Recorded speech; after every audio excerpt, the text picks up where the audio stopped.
Gee.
So welcome to this meeting. As most of you know, Sthayi is a student body trying to organize some of the talks which has interface of science and society.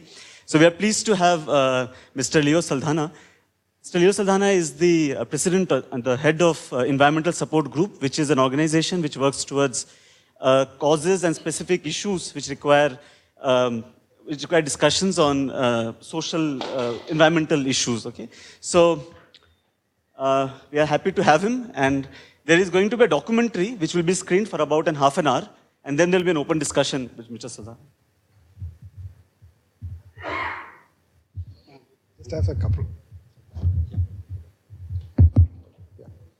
Thank you for this opportunity to Sthayi and to Suvrat and several others who have taken the trouble of taking time off from your schedules and also inviting us. So I'm also joined by my colleagues Mallesh and Hemavati and Rahul.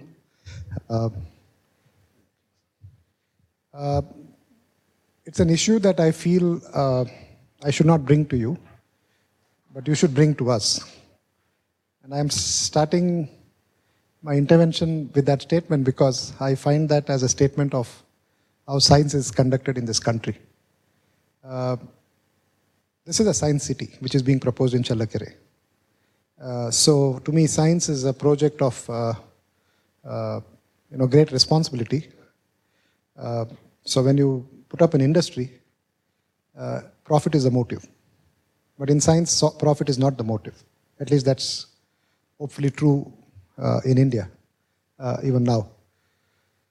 So when the objective is not profit, and the objective is the advancement of society in a very deep sense, not necessarily only in a personal academic sense, but in a very deep sense, then a natural corollary for the type of science that should follow would be to say that it is not hegemonic.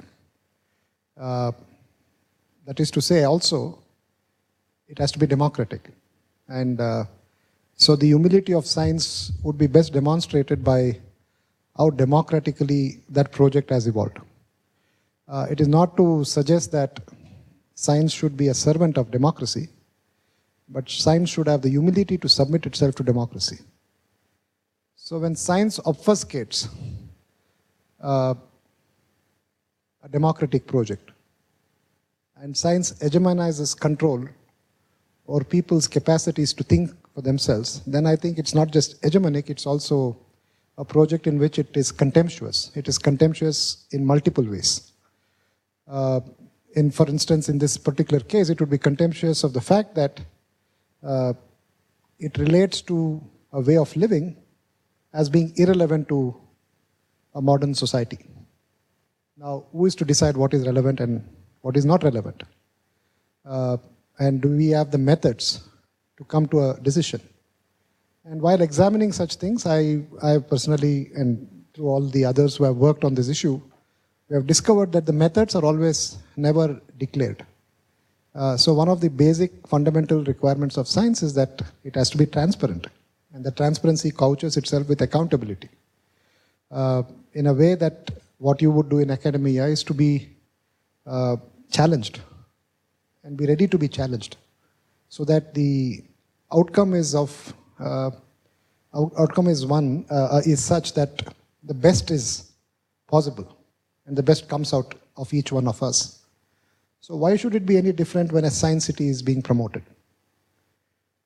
And why at all should it be secretive?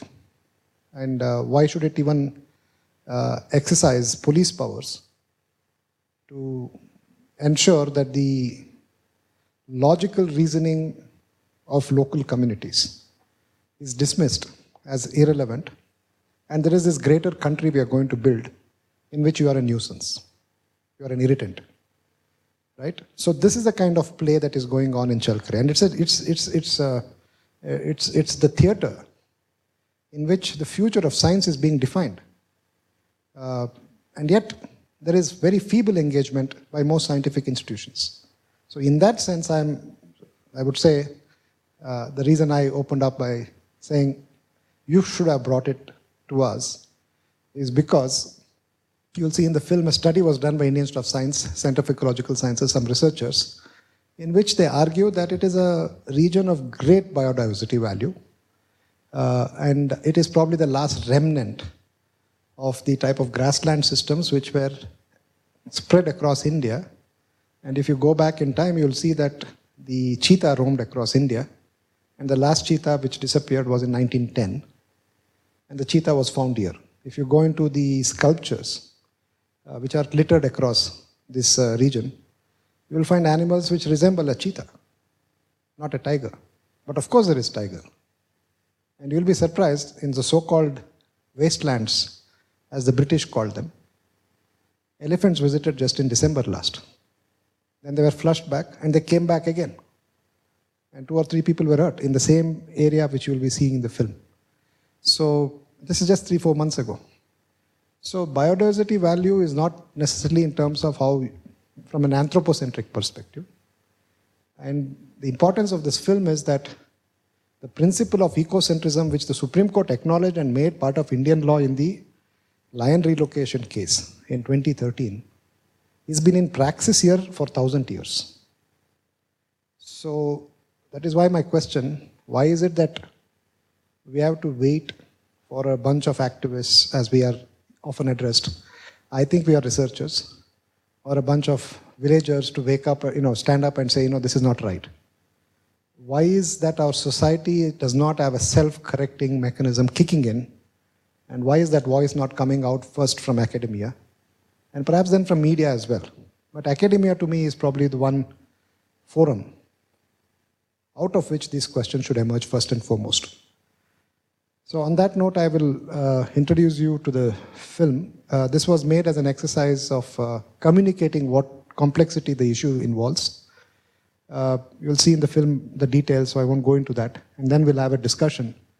But I want to say this, that once the film was made, we tried to show it in many places. And there was great resistance to see the film, to share it even in spaces like this. So I'm grateful that therefore you have taken the stand of engaging with this film.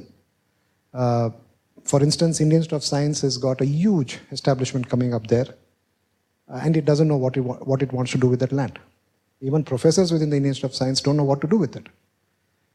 So where is the sort of conscience of an institution, if one were to ask that question, to grab the commons, right? Because that is what the local communities would argue, that here the commons, their commons are being grabbed, which they have protected for 1,000 years. So it actually is a place which provokes you to ask very deep questions about the state of our democracy, about the state of governance, about the state of relationship between people and the state, and of course fundamentally about what kind of science is this, right? So, and we are not at all arguing that none of this should happen. We are arguing what is the process by which this should happen. So these are very simple statements I'm making, which is part of also a long-term engagement that we have had there. And because of the small group which we are, I've not been able to reach out to large audiences and to a large network of institutions. But we have tried accessing the court systems with some amount of success, and we can discuss that after the film. Okay.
ಕಾಲದಾಗ ದೈತ ಸ್ವಾಮಿ ಅರಮನೆ ದನ ಬರೋವು ಮೈಸೂರು ಮಹಾರಾಜನವ್ರು ಇಲ್ಲಿ ಬಂದು ಎಲ್ಲ ರಪ್ಪಗಳು ಹಾಕೋರು, ದನಗಳು ಮೇಯಿಸ್ಕೊಂಡು ಹೋಗೋರು. ನಾವು ಗಂಟಿಗೆ ಬರೋವೆಲ್ಲ ಗಂಟಿ ಹೇಳೋರು. ನಾವು ಹೋಗಿ ನಾವು ಪಾಡಿರ್ದಿದ್ರೆ ಹೋಗಿ ಅದಕ್ಕೆ ರಪ್ಪದ ಹತ್ರ ಮನೆಗೆ ನಮ್ಗೆ ಉತ್ತಮ ಆಗೋದು. ಹಾಲು ತಂದು ಕುಡಿತಿದ್ವಿ ನಾವು. ಬೇಕಾದ ಸೌಲಭ್ಯ ಈ ಪ್ರದೇಶದ ಜನ ಜೀವನ ಮಾಡೋದು ಭಾಳ ಕಷ್ಟ ಇದೆ ಅಂತ ಹೇಳಿ ಅವರು ಒಂದು ಕೊಡುಗೆಯಾಗಿ ನಮ್ಮ ದೊಡ್ಡ ಉಳ್ಳಾರ್ತಿ ಗ್ರಾಮಕ್ಕೆ ಮತ್ತು ಸುತ್ತಮುತ್ತಲಿನ ಗ್ರಾಮಗಳಿಗೆಲ್ಲ ಒಂದು ಒಳ್ಳೆ ಇದಾಗಲಿ ಅನ್ನೋ ಉದ್ದೇಶದಿಂದ ಇವರಿಗೆ ಕಾವಲಿದ್ದರೆ ಕಾವಲಲ್ಲಿ ಏನೋ ಒಂದು ದನ ಕರುಗಳು ಕುರಿ ಮೇಕೆ ಇವನ್ನೆಲ್ಲ ಹೈನುಗಾರಿಕೆ ಇವನ್ನೆಲ್ಲ ಮಾಡ್ಕೊಂಡು ಜೀವನ ಮಾಡ್ತಾರೆ ಈ ಜನ ಅಂತ ಹೇಳಿ ಹೀಗಾಗಿ ಅಮೃತ್ ಮಹಲ್ ಅಂತ ಒಂದು ಹೆಸರಿಟ್ಟು ಇದು ಮಾಡಿದ್ರು. ಭಾಳ ಸುಭಿಕ್ಷವಾದಂಥ ನಮಗೆ ಅಷ್ಟು ಕಷ್ಟ ಅನ್ನಿಸ್ತಿರಲಿಲ್ಲ. ಅಮೃತ್ ಮಹಲ್ ಕಾವಲಿನಲ್ಲಿ ಭಾಳ ಸಮೃದ್ಧಿಯಾಗಿ ದನ ಕರುಗಳು ಮೇವು ಮೇದ್ಕೊಂಡು ಭಾಳ ನಮ್ಗೆ ರೈತರಿಗೂ ಒಳ್ಳೆಯ ಅನುಕೂಲ ಆಯಿತು. ಈ ಜೀವನ ಮಾಡ್ತಕ್ಕಂಥ ಇಲ್ಲಿ ವಾಸ ಮಾಡ್ತಕ್ಕಂಥ ರೈತರಿಗೆ ಆ ಕಾವಲು ತುಂಬ ನಮಗೆ ಹೆಂಗಿದೆ ಅಂದರೆ ಭಾಳ ಸಹಕಾರಿಯಾಗಿ ಎತ್ತ ತಾಯಿ ಇದ್ದಂಗೆ ನಮಗೆ. ಅಲ್ಲಿ ನೀರು ಅಲ್ಲಿ ವಿಶೇಷವಾಗಿ ನೀರಿದ್ದಾವೆ. ನಮ್ಮ ಗ್ರಾಮಕ್ಕೆ ಆ ನೀರು ಭಾಳ ಸಂಜೀವನಿ ಇದ್ದಂಗೆ, ಔಷಧಿ ಇದ್ದಂಗೆ. ಅಲ್ಲಿ ಅದೇನೋ ಒಂದು ದೇವರ ಹೊರಗಿರ್ಬೋದೇನೋ ಅನ್ನಂಗಿದೆ. ಆ ಕಡೆಯಿಂದ ಗಾಳಿ ಬೀಸಿದ್ರು ಕೂಡ ನಾವು ಭಾಳ ಆರೋಗ್ಯವಾಗಿ ನಾವು ವಾಸ ಮಾಡ್ತೀವಿ. ನಮ್ಗೆ ಯಾವ ಕಾಯಿಲೆಗಳು ಬರೋದಿಲ್ಲ. ಒಂದು ಅಲ್ಲಿಗೆ ಹೋದರೆ ಪ್ರತಿಯೊಬ್ಬರು ಏನೋ ಒಂದು ಯಾವುದೋ ಒಂದು ನೋವು ಹೋದಂಗೆ ಆಗುತ್ತೆ. ಅಷ್ಟು ಸೌಂದರ್ಯ ಇತ್ತು. ನಾನು ಊರಿಗೆ ಬಂದಾಗಿದ್ದ ನೋಡ್ತಾ ಇದ್ವಿ. ಎಲ್ಲ ಏನಿಗೆ ಹೋಗ್ತಿದ್ವಿ. ಅವ್ರ ಕಿಲಾರಿ ಅಂತ ಬರೋರು, ಅವ್ರ ದನ ಕಾಯೋರು. ಅವ್ರು ಬಂದರೆ ಗಂಗಿ ಗೌರಿ ಮತ್ತು ಕಾಳಮ್ಮನ ಮಗಳು, ಪಾರ್ವತಿ ಮಗಳು ಮತ್ತು ಎಲ್ಲ ಹೆಸ್ರು ಕರೆಯೋರು ಸರ್. ನಾವು ಹೋಗಿ ಏನಕ್ಕೆ ಆಗೋದ್ರಿಂದ ನಾವಾಗ ಅಚ್ಚರು ಮುಪ್ಪ ಕೂಲಿ ಬಿಟ್ಟು ನಾವು ಹೋಗ್ತಿದ್ವಿ ಮಕ್ಕಳು ಕೊಂಕು ಹಾಕ್ಕೊಂಡು. ಜನಕ್ಕೆ ಆಗ್ತತ್ತಲ್ಲ ನಮ್ಮ ಆ ಫಾರಮ್ನಾಗ ಮೈಸೂರು ರಾಜನವು ಅರಮನೆ ಆಕಳು ಉಗುಳತ್ತೀರಿ ಹೇಳಿ ನಾವೆಲ್ಲ ಹೋಗಿ ನೋಡಿ ಬರ್ತಿದ್ವಿ ಸರ್. ಉಪವಾಸ ಹೋಗಿ ಬರ್ತಿದ್ವಿ ನಾವು. ಅವಾಗ ಊಟಕ್ಕೆಲ್ಲ ನಮಗೆ ಅಲ್ಲೆಲ್ಲ ಆಳೆ ಸೊಪ್ಪು ಪಾಲೆ ಸೊಪ್ಪು ಇದ್ದಿದ್ರೆ ಹಸೆದ ಕಿತ್ಕೊಂಬೋದು ತಿಂಬೋದು. ಅಲ್ಲಿ ಏನೇನು ನೀರಿದ್ರು ಹಳದಾಗ 3 ಬಕ್ಸೆ ನೀರು ಕುಡಿಯೋದು ಅದು ನೋಡಿ ಬರ್ತಿದ್ವಿ ನಾವು. ಅಂಥ ಫಾರಮ್ ಸರ್ ನಮಗೆ.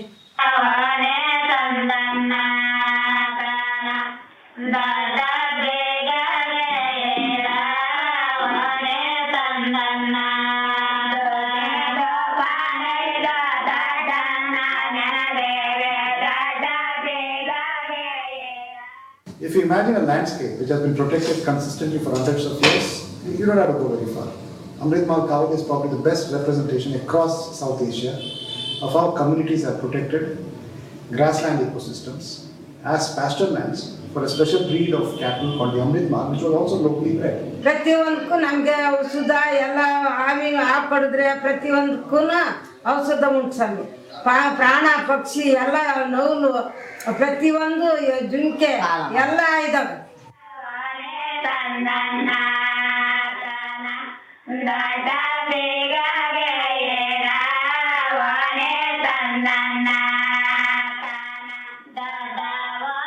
The ecology of this region is very important because Karnataka has the last remaining stretches of the grasslands spread over here, and these grasslands are home to the last remaining black bucks, then the great Indian bustard and the lesser florican. And across India and Pakistan today we have just about 200 numbers of this particular species of great Indian bustard left. And if we don't take action to protect these habitats, this bird will be lost forever. And if you look at what is happening, the Ministry of Environment and Forest has given direction to all the states to protect the last remaining habitats of this bird. But unfortunately, Karnataka has not done anything. There is no state action plan to protect these birds in this region. And not only animals, but this region is also very rich in the variety of grasses. There have been some studies which have indicated that this region is home to a variety of indigenous grass. And the grass varieties are very important because in the long run, it is the grasses that feed the world. So you will never know at what point which grass can be tapped as food. So the reverence that the people have for these grasslands is most stupendously evident in the fact that there is hardly any encroachment in many parts of Karnataka where these kavals are. And the best representation of that is in Challakere, where about 15,000 acres of kavals remain.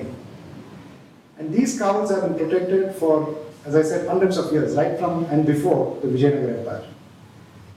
The way in which these communities are protected is by ensuring that there is a particular pattern of usage in which they allow the Amrit Mahal breed to forage as if they are wild animals and then return to their stalls.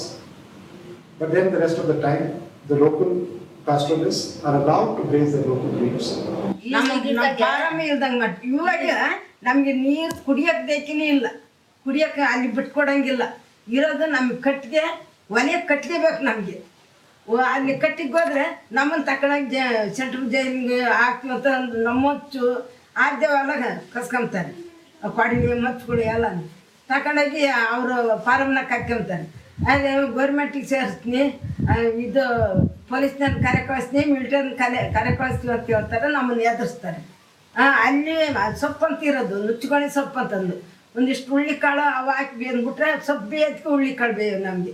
ಅದು ತಂದು ಇಷ್ಟಿಷ್ಟು ಹಿಂಡ್ಕೊಂಡು ನಾವು ಹೊಟ್ಟೆ ಜೀವನ ಮಾಡಿದ್ವಿ ಸ್ವಾಮಿ. ಇವತ್ತಿಗೂ ಅದು ನೆನೆಸ್ಕೊಂಡ್ರೆ ಕಣ್ಣಾಗ ನೀರು ಬರ್ತದೆ ಸ್ವಾಮಿ ನಮಗೆ. ಅಂಥ ಫಾರಮ್ ಹಾಳಾಗಿ ಹೋಗ್ಬಿಡ್ತಾಳ. ನಾವು ಈ ಊರಿಗೆ ಸಣ್ಣರಾದಳಿದ್ದನ ಈ ಊರಿಗೆ ಬಂದಾಳಿದ್ದ ನಾವು ಮಾಡಿದಂಥ ಫಾರಮ್ ಹಾಳಾಗಿ ಹೋಗ್ಬಿಡ್ತಾಳೆ ಅಂತಂದು ನಮಗೆ ಭಾಳ ದುಃಖ ಬರ್ತದೆ ಸ್ವಾಮಿ ನಮಗೆ. ನಮ್ಮ ಜೀವನೇ ನಾಳೆ ಮಾಡಿಬಿಟ್ರು ನಮ್ಗೆ ಬಂದು ಅವ್ರು ಯಾರೋ ಸೆಂಟ್ರಲ್ ಗೌರ್ಮೆಂಟ್ನವ್ರು ಅವ್ರು ಯಾರೋ ಏನೋ ಗೊತ್ತಿಲ್ಲ ನಮಗೆ, ಮೋಸ ಮಾಡಿಬಿಟ್ರು ನಮ್ಮನ್ನು. ರೈತನೆಲ್ಲ ಹಾಳು ಮಾಡಿ ಅರಿ ಬಿತ್ತಿ ನಮ್ಮ ಬಡವನ್ನೆಲ್ಲ ಬಾಯಕ್ಕೆ ಮಣ್ಣಾಗಿಬಿಟ್ರು. ಇಸ ಕುಡಿಯೋ ನಮ್ಮ ತಪ್ಪೈತೆ. ನಾವು ಇವಾಗ ಮಾಡಿಲ್ಲ, ನಮಗೆ ಬೆಳೆಯಲ್ಲ. ಇವಾಗ ನೋಡ್ರಿ ನಮ್ಮ ಪರಿಸ್ಥಿತಿ ಹೆಂಗೈತಿ, ನೀವೇ ನೋಡ್ತಾ ಇದ್ದೀವ್ಯಾ. ನಮ್ಮ ಗತಿ ಏನು ಹೇಳು? ಈಸಲು ಮರಗಳಂತಿದ್ದು ಈಸ್ಲಾಡ್ ತಂದು ಹಣ್ಣು ತಿಂತಿದ್ವಿ. ಅದು ಒಗೆದು ಈಸಲು ಗೆಡ್ಡೆ ತೆಗೆದು ಗೆಡ್ಡೆ ತಿಂತಿದ್ವಿ ಸರ್ ನಾವು. ಅವಾಗ ಕೂಲಿ ಬಾಂಡಾಟ ಮುದ್ದಿಲ್ಲ ಸರ್. ಈಸಲಿಗೆ ಅದೆಲ್ಲ ಒಗೆಯೋದು ಗಂಡಾಳು ಅದು ಒಗೆದು ಗೆಡ್ಡೆ ತಂದು ಕೊಡ್ತದೆ ನಮಗೆ. ಈಸ್ಲಾಡ್ ತಂದು ಕೊಡ್ತಿದ್ವಿ. ನಿಮ್ಗೆ ಒಂದು ಆವೆ ಕಡೀಲಿ, ಒಂದು ಸೆಳೆ ಕಡೀಲಿ, ಒಂದು ಲೊಬ್ಬೆ ಕಡೀಲಿ, ಯಾವ್ದು ಅವಸೋದಿದ್ದು ಮೊಲ ದೊಡ್ಡ ಮೊಲಕಿತ್ತು ಸಾಮಾನ್ಯ ನೋಡಿದರು ಇವರಪ್ಪರು ಹೋಯ್ತಿದ್ದು. ಇವರಪ್ಪರೇನೆ ಗಿಡ ಒಯ್ತಾರೆ ಎಲ್ಲ. ಕಾವಲು ನಮ್ಮದೇ ಗಿಡಗಳು 1000 ಗಿಡ ಬೆಳೆಸಿದ್ವಿ ನಾವು. ಗಾಡಿ ಬಾಯಿ ಇವಾಗಲೂ ಆ ನೀರನ್ನೆಲ್ಲ ಹೊತ್ತು ನಾವು ಒಯ್ದಿದ್ವಿ. ನಮ್ಮಪ್ಪ ನಮ್ಮಮ್ಮ ನಮ್ಮ ತಾತನವ್ರ ಕಾಲದಲ್ಲಿದ್ದ ಕಾವಲು ಕಾಯ್ತಿದ್ವಿ.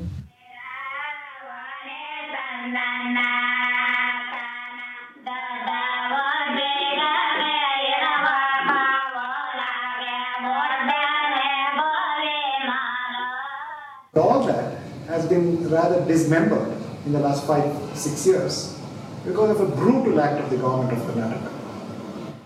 And that is by secretly diverting about 10,000 acres of these kavals in Challakere. And the villagers did not even know that their kavals, which they have revered and protected for hundreds of years. 2006ನೇ ಇಸ್ವಿಯಲ್ಲಿ ಅಮರಾನಂದ DC ಅವರಿದ್ದಾಗ Hulikunte ಅಂತ ಗ್ರಾಮ ಮತ್ತು ಸುತ್ತಮುತ್ತ ಗ್ರಾಮಗಳಲ್ಲಿ ಈ ಒಂದು DRDO ಮಾಡಬೇಕಂತೇಳಿ ಒಂದು ಎಲ್ಲ ರೆಡಿ ಮಾಡಿದರು. ಅಲ್ಲಿರ್ತಕ್ಕಂಥ ರೈತರ ಸಮಿತಿಗಳು DC ನಾವು ಜಮೀನು ಕೊಡ್ತೀವಿ ಅಂತ ಒಪ್ಪಿಗೆ ಕೊಟ್ಟಿದ್ರು. ಆದರೂ ಸಹ ದಿಢೀರ್ನೆ ಈ ಆ ಭಾಗದಲ್ಲಿರ್ತಕ್ಕಂಥ NY ಹನುಮಂತಪ್ಪ ಅಂತಕ್ಕಂಥ MP ಸಾಹೇಬರು ಅದನ್ನ ಕೂಡಲೇ DC ಟ್ರಾನ್ಸ್ಫರ್ ಮಾಡಿ ಆದಿತ್ಯ ಬಿಶ್ವಾಸ್ ಅಂತಕ್ಕಂಥ DC ತಂದು ದೌರ್ಜನ್ಯದಿಂದ ಈ ಕಾವಲನ್ನು 3 ಕಾವಲನ್ನು ಸಹ DRDO, BARC, ISRO ಇದರ ಸಮಸ್ಯೆಗಳನ್ನು ಮಾರಾಟ ಮಾಡಿದ್ದಾರೆ. Despite all the wars and battles and political realities surrounding this landscape, the Kaval protection remained consistent. And all it took was an IIS officer to, secretly use his power as a DC to divert these lands for a massive military industrial complex, which also has a nuclear facility. And today we are at the threshold of asking the question, was this at all necessary? Or if it is just, why is the government being so secretive? 2010 ಇಸ್ವಿಯಲ್ಲಿ ನಾನು ನನ್ನ ಮಗನ ಜೊತೆ ಚಳ್ಳಕೆರೆಗೆ ಹೋಗುವಾಗ ಅಲ್ಲಿ ಕಾವಲಲ್ಲಿ ಗೋಡೆ ಕಟ್ತಿದ್ರು. ಏನಪ್ಪ ಇದು ಗೋಡೆ ಕಟ್ತಾರೆ ಏನಂತ ಅರ್ಥ ತಿಳ್ಕೊಂಡ ವಿಚಾರ ಮಾಡಿದಾಗ ಇದು ಸೆಂಟ್ರಲ್ ಗೌರ್ಮೆಂಟ್ ಕಂಪ್ನಿ ಸಂಸ್ಥೆಗಳಿರ್ತಕ್ಕಂಥ BARC ಆಗಿದೆ, DRDO ಆಗಿದೆ ಅಂತ ಹೇಳಿದ್ದನ್ನು ಕೇಳಿ ನನಗೆ ಭಾಳ ನೋವಾಯಿತು. ಹಳ್ಳಿಯ ಜನ ಕುರಿ ಮೇಕೆ ಹೊಡ್ಕೊಂಡು ಹೋಗ್ಬೇಕಾದ್ರೆ ನೀವು ಬರಬೇಡಿ ಅಂತೇಳಿ ಹೇಳಿದರು. ಯಾರು ಹೇಳ್ತಾರಂತ ನಾನೊಬ್ಬ ಪಂಚಾಯತಿ ಮೆಂಬರ್ ಸಂದರ್ಭದಲ್ಲಿ ಆ ಪಂಚಾಯತಿ ಮೆಂಬರಾಗಿ ನಮಗೆ ಗೊತ್ತಿರೋಲ್ಲ ಯಾರು ಕೊಟ್ಟದ್ರಿಂದ ಏನು ಕತೆ, ಇದು ಸಾರ್ವಜನಿಕ ಆಸ್ತಿ. ಇದು ಹಿಂದೆ ರಾಜ ಮಹಾರಾಜರು ಸುಮಾರು 400 ವರ್ಷದಿಂದ ಬಿಟ್ಕೊಟ್ಟಿರ್ತಕ್ಕಂಥದ್ದು ರೈತರಿಗೆ ಈ ಕುರಿ ಮೇಯಿಸ್ಲಿಕ್ಕೆ ದನ ಮೇಯಿಸ್ಲಿಕ್ಕೆ ಇರ್ಲಂಥದ್ದು. ಇಂಥ ಭೂಮಿನ ಸಂವಿಧಾನದಲ್ಲಿ ಕಾನೂನಲ್ಲಿ ಯಾವ ರೀತಿ ಮಾಡಿದ್ದಾರೆ. ನಮಗೆ ಇಷ್ಟು ನಾನು ಪಂಚಾಯತಿ ವಿದ್ಯಾವಂತಾಗಿ ಪಂಚಾಯತಿ ಮೆಂಬರ್ ಆಗಿನೇ ನಮಗೆ ಗೊತ್ತಿಲ್ಲ ಅಂತಂದರೆ ಜನಸಾಮಾನ್ಯರಿಗೆ ಹೆಂಗೆ ಗೊತ್ತಾಗುತ್ತೆ ಅಂತ ಹೇಳ್ಬಿಟ್ಟು ಆಗ ನಾವು ಯೋಚನೆ ಮಾಡಿದ್ವಿ. ಕುರಿ ಬಿಡ್ಸ್ಕೊಂಡಿದ್ರು ಸ್ವಾಮಿ. ಅವತ್ತು ನಮ್ಮ ಹುಡುಗ ನಾನು ಇರಲ್ಲ, ನಾನು ಎಲ್ಲಿಗೆ ಹೋಗ್ತೀನಿ, ನೀ ಕುರಿ ತಕ್ಕೋಗಮ್ಮ ಅಂದ. ಅಪ್ಪ ಇವತ್ತು ನಾನು ಹೋಗಿ ಬಿಟ್ಟು ನೋಡೋ ಕಾಲಕ್ಕೆ ಬಿಡ್ಸ್ಕೊಂಡಿಲ್ಲ ಅಂತಾರೆ. ಕಾಲಕ್ಕೆ ಹೋಗಿ ಬಂದುಬಿಟ್ಟು ಇವತ್ತು ನೋಡೋಣ ಏನು ಮಾಡ್ತಾರೆ ಕುರಿತಿರೋರು ಅಂತ ಹೋಗಿ ಎಲ್ಲ ನಿಂತ್ಕೊಂಡಿದ್ರು ಸ್ವಾಮಿ. ಕುರಿ ಎಲ್ಲ ನಿಂತ್ಕೊಂಡಿದ್ರು, 2-3 ಹೆಣ್ಣು ನಿಂದಕ್ಕೆ ಬಂದರು. ನಿಮ್ಮ ಕೈಲಾಗೋರು ಹಿಂದಕ್ಕೆ ಬಂದ್ರೆ ನಾನು ಹೋಗಿ ಬಿಟ್ಟು ನೋಡೋಣ ಅದು ಏನು ಮಾಡ್ತಾರಂತ ಹೋದ್ರು ಸ್ವಾಮಿ. ಹೋದ್ರೆ ಹಿಂದ್ಕೊಡಿ ಅದು ಹೊಡೆಯಲ್ಲ, ನಮಗೆ ಭೂಮಿ ಅದು, ನಾವು ಹೊಡೆಯಲ್ಲ ಬಿಡು. ಯಾರು ಬಂದ್ರೆ ನಾವು ಹೊಡೆಯೋಕ್ಕೆ ತಯಾರಿಲ್ಲ. ನಾವು ಅದ್ರಕ್ಕೆ ಬಿಡೋದು ಮೇಸೋದು ಹೊರ್ತು ನಾವು ಕುರಿ ಕಡಿ ಬಿಡಲ್ಲ. ಅದ್ರಕ್ಕೆ ಬಿಟ್ಟು ಮೇಸ್ ನಾವೇನು ಗಿಡ ಕಡಿಯಲ್ಲ, ಮರ ಕಡಿಯಲ್ಲ. ನೋಡಪ್ಪ ನೀವು ಎಲ್ಲಿ ಬೇಕಾದ್ರೆ ಕರಿ, ನಾನು ಬರ್ತೀನಿ. ಈ ಕೋರಿಟ್ಟು ಕರಿ ನಾನು ಬಂದು ಕುತ್ಕೊಂಬಿನಲ್ಲಿ ಅಂತ ಹೇಳಿದೆ. ಇವತ್ತಿನ ಬರ್ಕೋಬೇಕು. ನಿನ್ನ ಹೆಸರು ಏನು ಹೆಜ್ಜೆದು? ನನ್ನ ಹೆಸರು ದಡ್ಡಬಳ್ಳಾರ್ತಿ ಹಳ್ಳಿ ಹಿರಣ್ಣ ಅಂತಿ ನಾಗಮ್ಮ. ನೋಡ್ರಿ ಸಾ ಬರ್ಕೊಂಡ್ರು ಸಾ ತಗೊಂಡಾಗ ನಾನು ಕೂಡ್ರಿ ಸರ್, ನಾನು ಒಬ್ಬೇ ಬರ್ತೀನಿ ಅಂದೆ. ತಿರ್ಗೆಲ್ಲ ಬರ್ಕೊಂಡ್ರು ಕೂಡ್ರಿ ಬರ್ತೀನಿ ಅಂದೆ. ಅವತ್ತೈತೆ ಕುರಿ ಬಿಡ್ಸ್ಕೊಂಡ್ರು ಕಂಡ್ರು ಸಾ. ನಾನು ಹೋಗಿ ಮುಂದೆ ಮಾಡಿದೆ, ಅವತ್ತೈತೆ ಕುರಿ ಬಿಡ್ಸ್ಕೊಂಡ್ರು. ತಿರ್ಗಿ ಇವಾಗ ನಾನು ಮನೇಲಿದ್ದೆ ಹೋಗಿಲ್ಲ. ಅಲ್ಲಿ ಗೋಡೆ ಕಟ್ಟಬೇಕಾದ್ರೆ ನಮ್ಮ ಕುರಿ ಮೇಕೆ ದನ ಎಲ್ಲ ಹೋಗಿ ಮೇಯ್ತಾ ಇದ್ವು. ಅದನ್ನೆಲ್ಲ ಅವ್ರು ತಡೆ ಮಾಡಿದ್ರು. ಅದರಿಂದ ಕಟ್ಟಿಗೆ ಆಮೇಲೆ ಸೊಪ್ಪು ಸದೆ ಎಲ್ಲ ತರ್ತಾ ಇದ್ವಿ. ಆಮೇಲೆ ಕೆಲವಾರು ನಾಟಿ ಔಷಧಕ್ಕೆ ಗಿಡಮೂಲಿಕೆ ತರ್ತಾ ಇದ್ವಿ. ಅವಕ್ಕೆಲ್ಲ ತೊಂದರೆ ಆಯಿತು. ನಮ್ಮ ಜನರಿಗೆಲ್ಲ ಹೋಗಿ ಬಿಡ್ತಾನೆ ಇದ್ದಾವೆ. ಅದು ಭಾಳ ದುಷ್ಪರಿಣಾಮ ಬೀರೈತೆ ನಮ್ಮ ಮೇಲೆ. ನಾವು ಮಾನಸಿಕವಾಗಿ ಭಾಳ ಜರ್ಜರಿತರಾಗಿದ್ದೀವಿ ಆ ಪ್ಲೇಸ್ನಲ್ಲಿ. ಮೊನ್ನೆ ನಮ್ಮ ಕುರಿ ಬಿಟ್ಕೊಂಡು ಹೋಗಿದ್ದೆ ಮಾಡಿ ನನ್ನ ಮೊಮ್ಮಗನ ಕಳಿಸಿದ್ದಾರೆ ಸ್ವಾಮಿ. ಇದು ಯಾವಾಗ ಆಯ್ತು ಅನ್ನೋದು ನಮಗೆ ಗೊತ್ತೇ ಇರಲಿಲ್ಲ. ಅವ್ರು ಬಂದು ನಮ್ಮನ್ನು ಕಂಟ್ರೋಲ್ ಮಾಡಿದಾಗ ನಮ್ಗೆ ಗೊತ್ತಾಯ್ತು. ಇದು ನಾನಾ ಸಂಸ್ಥೆಗಳಲ್ಲಿ ಕೊಟ್ಬಿಟ್ಟಿದ್ದಾರೆ. ನಮ್ಮ ಆಸ್ತಿ ಸಾವಿರಾರು ವರ್ಷಗಳಿಂದ ನಾವು ಕಾಪಾಡ್ಕೊಂಬಂದಂಥ ಆಸ್ತಿ ನಮ್ಮ ಕೈಗೆ ಸಿಗದಂತೆ ಇದು ಬೇರೆ ಪಾಲಾಗಿಬಿಡ್ತಾರೆ. ಅದು ಭಾಳ ನೋವಾಗಿದೆ. ನಮ್ಮ ಜನ ಎಲ್ಲ ಭಾಳ ನೋವು ಪಡ್ತಾ ಇದ್ದಾರೆ, ನಾವು ನೋವು ಪಡ್ತಾ ಇದ್ದೀವಿ. In the context of the local communities, we should first of all understand that India was home to a very rich biodiversity, not just with flora and fauna, but also the domesticated animals. We were very rich in terms of the cattle and sheep that we have been rearing for thousands of years now. To give you some examples, we have the Thar in Rajasthan, we have the Ongol in Andhra Pradesh, the Kangam in Tamil Nadu. So similarly, we have the Amrit Mahal cattle, which is from Karnataka. And if we don't protect these breeds, we're going to lose them forever, because these breeds are suited for this geographical region and they are most suited for these climatic conditions. They are drought resistant, they are disease resistant, they can walk long distances, and the milk that they produce has a whole lot of medicinal properties. It is because of the kind of grass and the herbs these animals feed on. ಕಾವಲು ಸುತ್ತ ಇರ್ತಕ್ಕಂಥ 60 ಹಳ್ಳಿ ಜನ ಬದುಕು ಬರೀ ವ್ಯವಸಾಯನೇ. ಅಲ್ಲಿ ಮಳೆ ಕಡಿಮೆ ಇರೋದ್ರಿಂದ ಶೇಂಗಾ ಬೆಳೆ ಬೆಳೆಯೋದು, ಮತ್ತು ಅಲ್ಲಿ ಸುತ್ತಮುತ್ತ ಸಣ್ಣ ಪುಟ್ಟ ನೀರಾವರಿ ಇದ್ದರೆ ಅಲ್ಲಿ ಈರುಳ್ಳಿ ಬೆಳ್ಕೊಂಡು ರಾಗಿ ಬೆಳ್ಕೊಂಡು ಜೀವನ ಮಾಡ್ತಿದ್ವಿ. ಅದ್ರ ಜೊತೆಯಲ್ಲಿ ಪಶುಪಾಲನೆ ಜಾಸ್ತಿ ಉಪಯೋಗಿಸೋದ್ರಿಂದ ಅಲ್ಲಿ ಇರ್ತಕ್ಕಂಥ ಸ್ವಲ್ಪ ಜಮೀನಲ್ಲಿ ವ್ಯವಸಾಯ ಮಾಡಿಕೊಂಡು ದನಕರುಗಳನ್ನು ರಾತ್ರಿ ಎಲ್ಲ ಕಾವಲಲ್ಲಿ ಮೇಯಿಸಿದ್ವಿ, ಕುರಿಗಳನ್ನ ಹಗಲನ್ನು ಕಾವಲಲ್ಲಿ ಮೇಯಿಸಿದ್ವಿ. ಅಲ್ಲೇ ಹಟ್ಟಿ ಇಟ್ಕೊಂಡು ಜೀವನ ಮಾಡ್ತಿದ್ವಿ. ಇದ್ದವೆಲ್ಲ ಅವ್ರು ಆರ್ಭಟಕ್ಕೆಲ್ಲ ಓಡಾಗಿದ್ರು ಸ್ವಾಮಿ. ನಮ್ಮ ಕಾವಲಾಗ ಇಲ್ಲ ಅವು. ನಮಗೆ ಕಾವು ಉಳಿಬೇಕು, ನಾವು ಪ್ರಾಣಿ ಉಳಿಬೇಕು, ನಮಗೆ ಪಕ್ಷಿ ಉಳಿಬೇಕು. So it's impossible for them to live without the Kavals, because it is the Kavals that have fed them, nurtured them and have taken care of them. And you also have some nomadic communities in the region which reach out to these Kavals and they pick up the bamboo and other forest material, use baskets and other implements which are very widely used, and their living is again supported by that. And they also go to the Kavals for water, because within the Kavals there are a whole lot of small streams and ponds which supply water, and it also supports them with some building material. Most of their homes are also built with the material that they get from the Kavals. So to the local people, the Kavals are a place which really nurtures the entire villages. And it is within these Kavals that they also have their places of worship. And most of these communities come from, they have a whole lot of animistic beliefs, they have a whole lot of temples out there, and there are a lot of temple festivals that happen. And women of these regions, they sing a very unique folk song, and these folk songs are sung all night during the festivals. And the folk songs are generally about the glory of the Kavals and how they support the life and livelihood of the people. And with the establishment of this big industrial complex, this entire lifestyle here is going to be displaced, and the entire region is again going to be put to a bigger challenge, because of course there is no water. So once these industries come, there will also be townships that will come, and from where the townships are going to get water is another big question that remains unanswered. ನಮಗೆ ಕಾವಲು ಬೇಕು ಸ್ವಾಮಿ. ಅದು ಇಳಿದ್ಮೇಲೆ ನಮಗೆ ಕಟ್ಟಿಗೆಲ್ಲ, ದನಕ್ಕೆ ಮೇವಿಲ್ಲ, ಕುರಿ ಮೇವಿಲ್ಲ ಏನು ಸ್ವಾಮಿ. ನಾವು ಒಲೆಕ್ಕಿಟ್ಟು ಅಡುಗೆ ಮಾಡೋದು, ಕಟ್ಟಿಗೆ ತಂದೆ ನಾವು ಅಡುಗೆ ಮಾಡೋದು. ನಮಗೆ ಬೇಕಾಗಿದ್ದು ಕಾವಲು ಬೇಕು ನಮಗೆ, ಕುರಿ ಮೇಕೆ ಮೇಯಕ್ಕೆ. These communities have kind of, over years of practice, thousands of years of practice of living in this region, they have understood the geography, the landscape, and the ecology of the region, and they have adapted to that land. Unfortunately, the current government does not recognize this. And if you also look at Chitradurga, first of all, in addition to being a semi-arid region, there are no rivers close by. The only river that is close by is the Vedavati river. And from the Vedavati river, a dam has been constructed sometime during the Mysore Maharaja time, called the Vanivilas Sagar, which is about 60 kilometers away from Chitradurga, and that Vanivilas Sagar dam has been providing some amount of water to Chitradurga and nearby places. But this dam apparently has never been full since the time it has been built. And given the fact that the rainfall is low, there is no water in this region. And the government's own report, the Karnataka government's own report very clearly says that the groundwater too has been overexploited. So in a region like this, where people have no water and they have adapted to a dry, arid region with a occupation that kind of suits the land and its resources, the government seems to be displacing this and bringing in a whole lot of water-intensive industries. ನಮ್ಮಲ್ಲೆಲ್ಲ ನೀರಿಲ್ಲ. ನಾವು ಭಾಳ ಕಷ್ಟದಿಂದ ಬೋರ್ಗಳು ಹಾಕ್ಸಿ ಸುಮಾರು 500-600 ಅಡಿ bore ಹಾಕ್ಸಿ ತಗೊಂಡು ನೀರು ವ್ಯವಸಾಯ ಮಾಡೋಂಥ ಜನಕ್ಕೆ ಇವ್ರು ಸುಳ್ಳು ಏನು ಹೇಳ್ತಾ ಇದ್ದಾರೆ ಅಂದರೆ, ವಾಣಿವಿಲಾಸ್ನ ನೀರು ತಂದು ಇಲ್ಲಿ ಉಳ್ಳಾರ್ತಿ ಫಾರಮ್ಮು ಮತ್ತು ಕುದಾಪುರ ಫಾರಮಲ್ಲಿ ಜನಗಳೆಲ್ಲ ನೀರು ಕೊಡ್ತೀವಿ ಅಂತಾರೆ. ಅದು ಸಾಧ್ಯವಿಲ್ಲ ಮಾತು.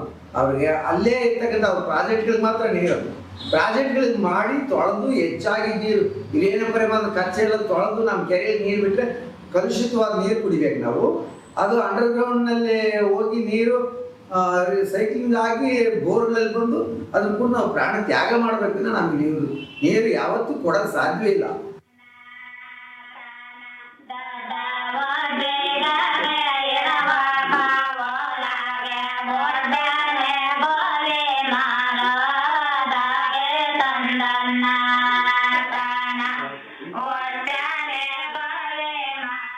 ಬೃಹದಾಕಾರವಂತ ಗೋಡೆಗಳು ಕಟ್ಟಿದ್ದಾರೆ.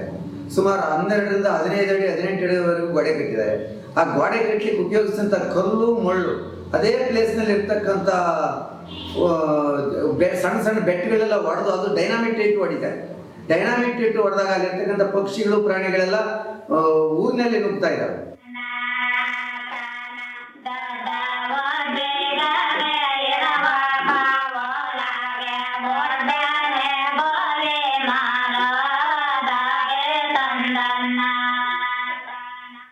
British basically protected what had value for them.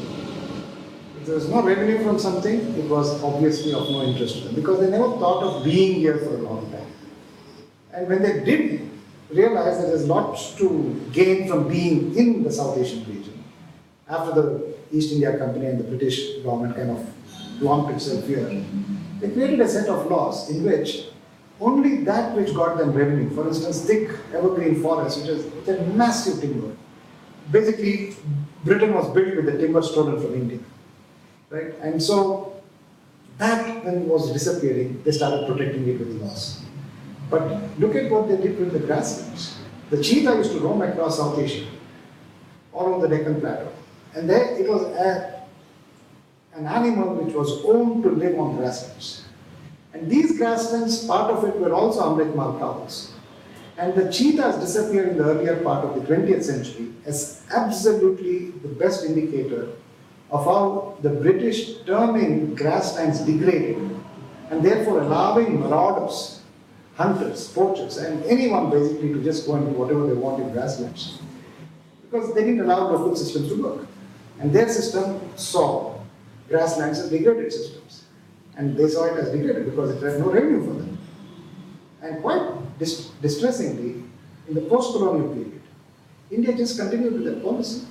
And we still continue with that policy. To the extent that now, the decision to site a military-industrial nuclear complex in Challakere is essentially a colonial policy. You're colonizing a local landscape, an ecological landscape, an amazingly productive landscape, a site of great biodiversity, a site of great cultural interest, absolutely using the same methods that the British used to employ, which was A, secrecy, B, administrative terror, and 3, misguiding people, and using a kind of politics of silence where none of them, the chief minister or the revenue minister or the forest minister or the prime minister won't even say a thing, though thousands and thousands of people are suffering because their grasslands have been taken away totally illegally. ಇವಾಗ ಅವರಿಗೊಂದು ಸರ್ಕಾರ ನಮಗೊಂದು ಸರ್ಕಾರ ಅವ್ರಿಗೊಂದು ನ್ಯಾಯ ನಮಗೊಂದು ನ್ಯಾಯಾರಿತ ನಾವು ಕೊಡಬಡವರಲ್ಲ ಕವಳೆಣ್ಣು ಕಾರೆಣ್ಣು ಈಸಲಿಗೆಡ್ಡೆ ಅದು ಇದು ಗೆಡ್ಡೆಕಾಯಿ ತಿಂದ್ಕೊಂಡು ನಾವು ಬೆಳೆದೋರಾದ್ರಲ್ಲಿ ನಮ್ಮ ತಾತ ಮುತ್ತಾತನ ಕಾಲಿದ್ದ ಅದಿಲ್ಲದಿದ್ರೆ ನಮ್ಮ ಜೀವನನೇ ಇಲ್ಲ ಆವತ್ತಿಗೆ ಹಂಗೆ ನಾವು ಬೆಳೆದ್ರೆ ನಾವು ಅದ್ರಾಗ ಹುಟ್ಟು ಬೆಳೆದರು ಅದ್ರಾಗ ಸಗಣಿ ಸೊಪ್ಪು ಕೊಂಡುಕೊಂಡು ಜೀವನ ಮಾಡ್ತಿದ್ವಿ ದನ ಥರ ಕುರಿ ಕಟ್ಕೊಂಡು ಈಗ ನಮ್ಮ ಅಪ್ಪನ ಕಾಲ ನಮ್ಮ ತಾತನ ಕಾಲದಿಂದ ನಾವು ಕಾಯ್ತಿದ್ವಿ. Look at the nature of the type of projects that are coming in there. It's frightening. You have a drone building facility. A massive 4,500 acres has been allotted for drone building. And when you ask, do we really need to have such a large number of, large amount of land for drone building? Because across the world, drones are actually tested on top of buildings. You don't need more than a municipal airport to test a drone. It's a very small aerial unpiloted vehicle. So let's assume India needs drone building facilities. 4,500 acres. And then when we challenged them in court, they defended and said, these drones are very much required for us because we are going to use against Indians. All along we thought that the Defense Department Ministry was going to invest in such technology which would protect India from aggression. But here they are saying the aggression is intended against Indians and against internal dissent is the statement they have filed in court. Adjacent to it, a massive nuclear special enrichment facility proposed. This material enrichment is essentially, and it is an admitted fact in court, they are going to use it for defense production. So if you are going to make nuclear material for nuclear missiles, then the question is, aren't you supposed to be a little more sensitive about where you site it? Uranium ವಿತರಣಾ ಇಲ್ಲಿ ಮಾಡೋದ್ರಿಂದ ನಮಗೆಲ್ಲ ಭಾಳ ಭಯ ಆಗಿದೆ. ಇಲ್ಲಿ ಪರಿಸ್ಥಿತಿ ಮುಂದೆ ಯಾವ ರೀತಿ ಆಗ್ಬೋದು, ನಮ್ಮ ಮಕ್ಕಳು ಆಮೇಲೆ ದನ ಕರು, ನಮ್ಮ ಭೂಮಿ ಕಲುಷಿತ ಎಷ್ಟಾಗ್ಬೋದು, ಇದನ್ನ ಮರಗಳಿಗೆ ಎಷ್ಟು ತೊಂದರೆ ಆಗ್ಬೋದು, ಬೆಳೆಗಳು ಬೆಳೆದೇ ಇರ್ಬೋದು, ಈ ಭಯ ನಮಗೆ ತುಂಬ ಆವರಿಸಿದೆ. Would you put it right next to the testing facilities of drones, aircrafts which are still not proven to be completely safe? What if a drone just goes and crashes into the special material enrichment facility? Who's going to take the consequence of that? The risk factor is so high. And besides that, they're going to put a synchrotron, which in English of Science says it doesn't have the money for, but it wants to build another highly sensitive facility. ISRO wants to put up its space satellite facility. Fine, we need all this, let's assume. But all this together in the same place, and that too in total secrecy, without the consent of the panchayat, without the panchayat of many rounds of decision-making, mechanisms that are required to be part of this decision. So we are actually looking at a military-industrial nuclear complex, which is pushed with such aggressive intent, and it doesn't matter who the government is. UPA did it, NDA actually will continue with it. The important question is, why is the general public silent about it? Why are the intellectual classes silent about it? So it's time we start talking about it rather openly, and it cannot just be the concern of a few. Because this facility is going to be the largest military-industrial complex in Asia, and which has a sensitive nuclear facility built in.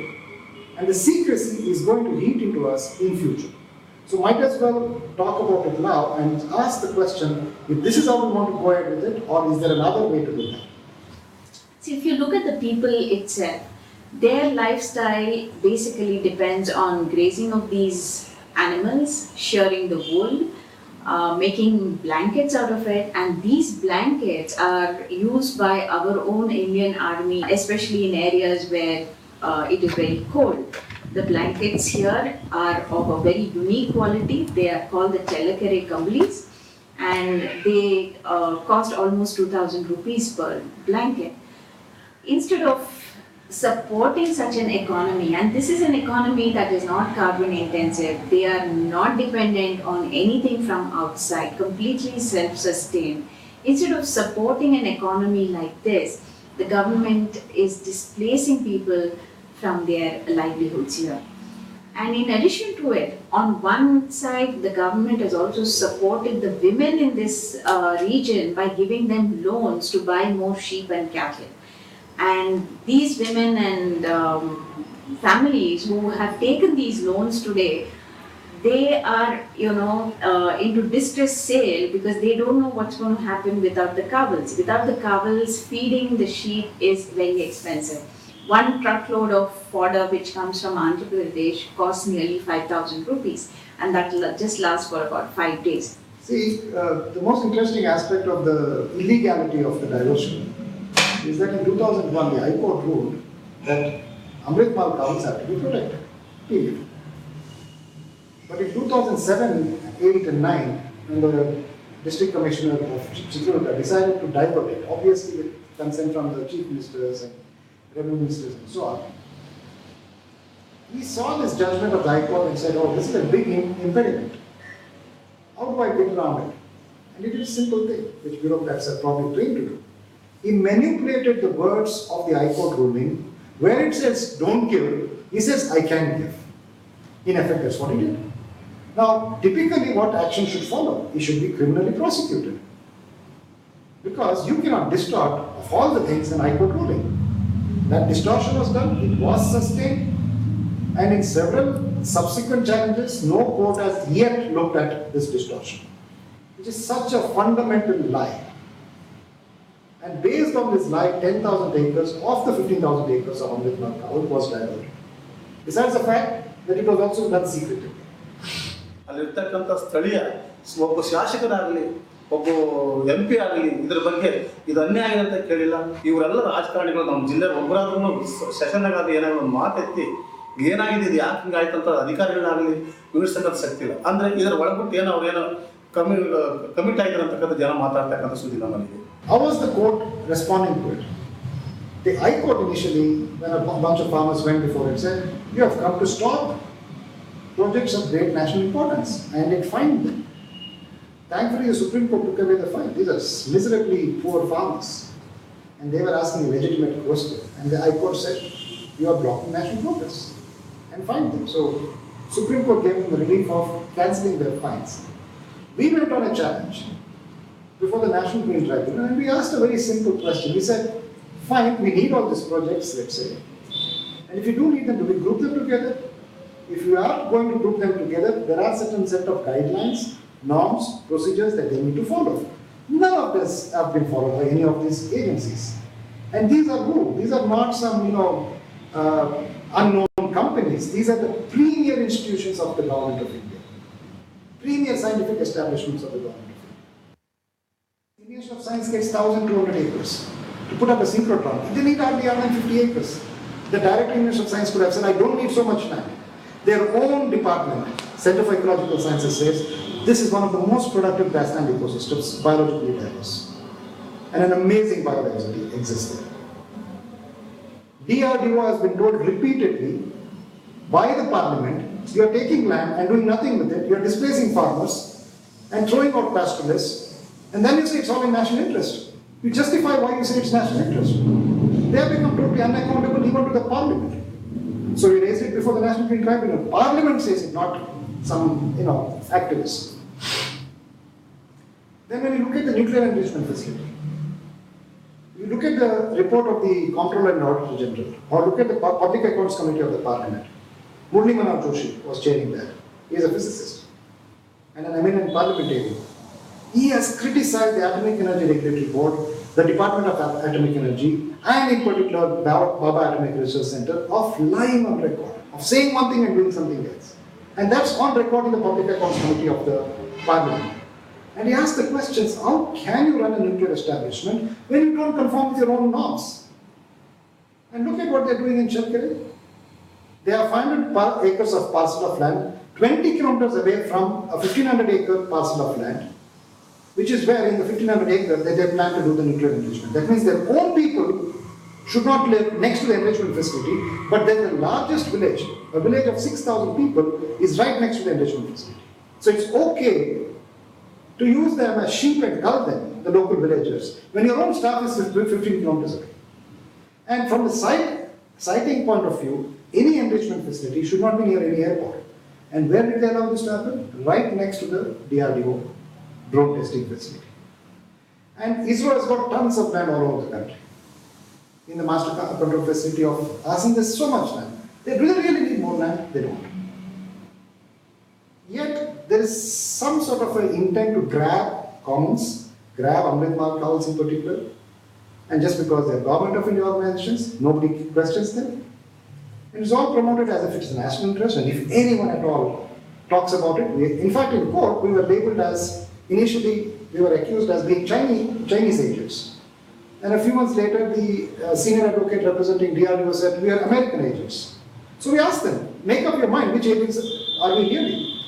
Because as far as we see it, we are promoting national interest by asking legitimate questions, which every bureaucrat, every scientist, every intellectually empowered person in this country should have asked. Should not just be our job. Should not just be the job of a few individuals or a few groups. And definitely not the job of only those people who are directly impacted. Because this type of industrial complex, military industrial complex, which unfortunately is going to be all done by the private sector. I say unfortunately because much of the money for this is coming from the international private sector, not from the national private sector. How sure are we they're actually working for our national interest? So these questions we brought before the National Green Tribunal, and the tribunal said, well, we see a lot of concern here, we must take that head on, and they directed the Ministry of Environment and Forest to revisit some of the decisions they had made. And interestingly, the Ministry of Environment and Forest took a position that these grasslands are actually to be treated as forests and protected as forests. And they also said these are critical biodiversity hotspots, which the court has acknowledged. And the tribunal has directed Ministry of Environment, state government, and many of the agencies to go and fully conform with the law. But the reality today is, without any conformance with any of the laws, and with the continuing secrecy, with the current administration at the helm of affairs, they're basically saying, even if the National Green Tribunal tells us what to do, legally, we're going to do it our way. And what we basically are saying is, your way is not the way which is in the Constitution. ನಾವೇನು ಮಾಡಬೇಕು? ಆಯ್ತಪ್ಪ ಸ್ವಾಮಿ ಪರಮಾತ್ಮ, ನಾವು ಪರಮಾತ್ಮ ಸ್ತೋತ್ರ ಮಾಡಬೇಕು. ಮನುಷ್ಯರಿಗೆ ಮುಗಿದಿದ್ದೆಲ್ಲ ಆಯ್ತು, ಅಣ್ಣ ಅಂದಿವಿ, ಅಪ್ಪ ಅಂದಿವಿ, ಸ್ವಾಮಿ ಅಂದಿವಿ. ಆಗ ಏನಾಗುತ್ತೋ ಮುಂದೆ ಅದೇನೇನಾಗುತ್ತೋ ಆಗೋದು. ಇಲ್ಲ ನಾವು ಸಾಯ್ಬೇಕು, ಇಲ್ಲ ಅವ್ರು ಸಾಯ್ಬೇಕು. ಈ ಕಾವು ಉಳಿಸ್ಕೊಂಬೋದಕ್ಕೋಸ್ಕರ ನಾವು ಏನ್ ಬೇಕಾದ್ರೆ ಮಾಡತ್ತೆ.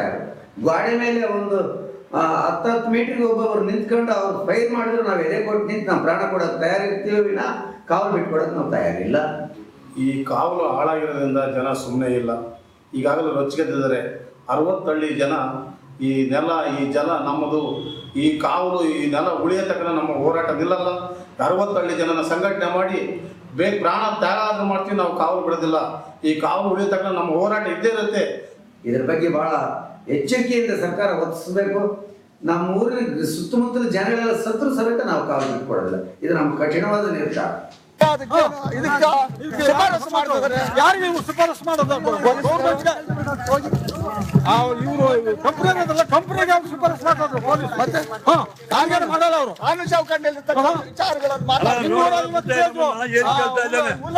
ಅಲ್ಲೇ ಹೋಗ್ಬೋದಲ್ಲ, ಅಲ್ಲಿ ಕೋರ್ಟಿಗೆ ಹೋಗಿ ಕೇಳ್ಬೋದಲ್ಲ, ಅಲ್ಲೇ ಕೆಲಸ ಮಾಡೋದು. ಇಲ್ಲಿ ನಾವು ಅಲ್ಲಿ ಬೆಂಗಳೂರಿಗೆ ಮಾತಾಡೋದು. ನ್ಯಾಯಾಧೀಶ ಆದ್ರೂ ಕೂಡ ನ್ಯಾಯ ಹೇಳಕ್ ಅಧಿಕಾರಿ ಇಲ್ಲ ಇವತ್ತು ದಿವಸ. ಒಬ್ಬ ನ್ಯಾಯಾಧೀಶ ತಹಸೀಲ್ದಾರ್ ಮಾತಿಲ್ಲ, ಅವನಿಗೆ ಕೊಡಕ್ಕೂ ಬರಲ್ಲ. ಬರೋದು ನೀವು ನೀವು ನಾವು ಕೆಲಸ ನಿಲ್ಸೋದಿಲ್ಲ, ನಾವು ಮಾತಾಡಕ ಇಲ್ಲ, ರೂಲ್ಸ್ ಇಲ್ಲ, ನಮ್ಮ ನಂಬ್ತಾರೆ. ಅವನ ಯಾಕೆ ಬರ್ಬೇಕಾಗಿತ್ತು ಇಲ್ಲಿಗೆ?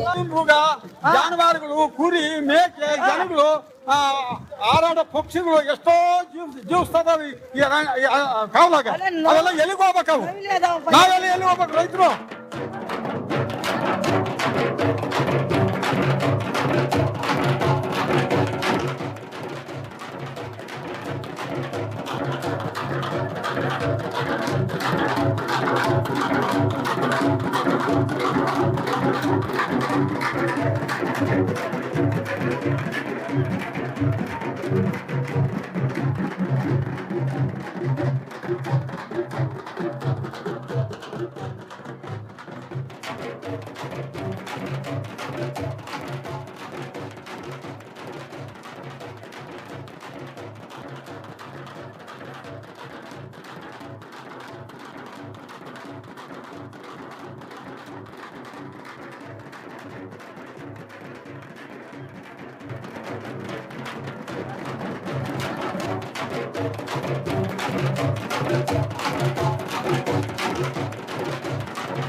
This is the film which we made about 2 years ago. There's a film which was made, was released yesterday. That was not made by us, but made by News Minute. It's an independent online media group. It's 3 minutes, I think, 3 or 4 minutes. If you want to see what is the status now, we can also go to that. It's online. Or you can also go to isgindia.org. We have provided the link there. Yeah. Yeah, it's working now. Yeah, okay, sorry. I was just saying that this film was made 2 years ago, but there's an updated film, not made by us, but by a media group called the News Minute, which was released yesterday. It's online from yesterday. If you want to see it now, we can see it, or we can see it later, or you can see it online anytime. You see it now? Yeah.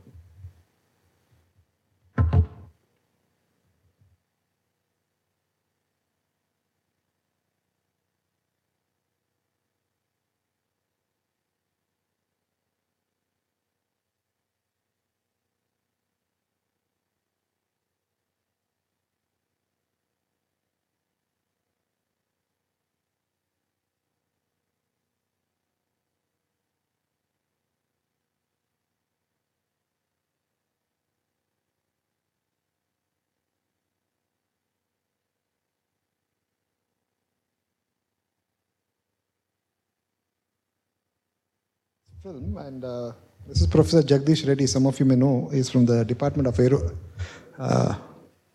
Aeronautical Development in Institute of Science. He came for the screening in NIAS, and before that he had agreed to engage with some of us, and he actually admitted that day that he was the reason why these developments took place in Challakere.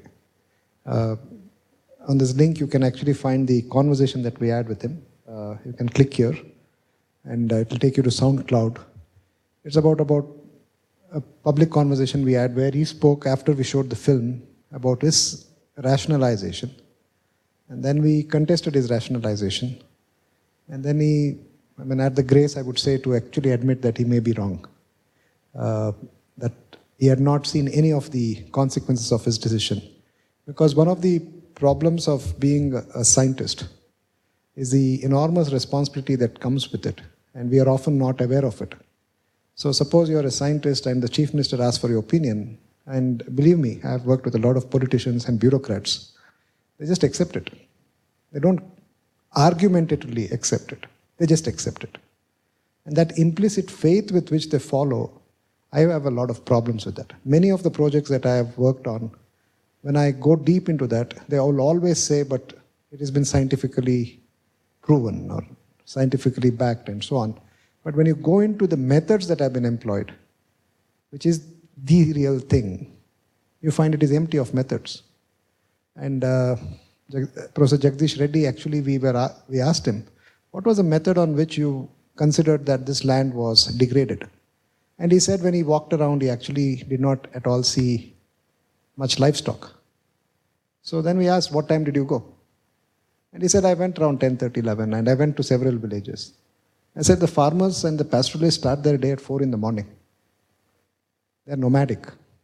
And they don't graze the grasslands all the time.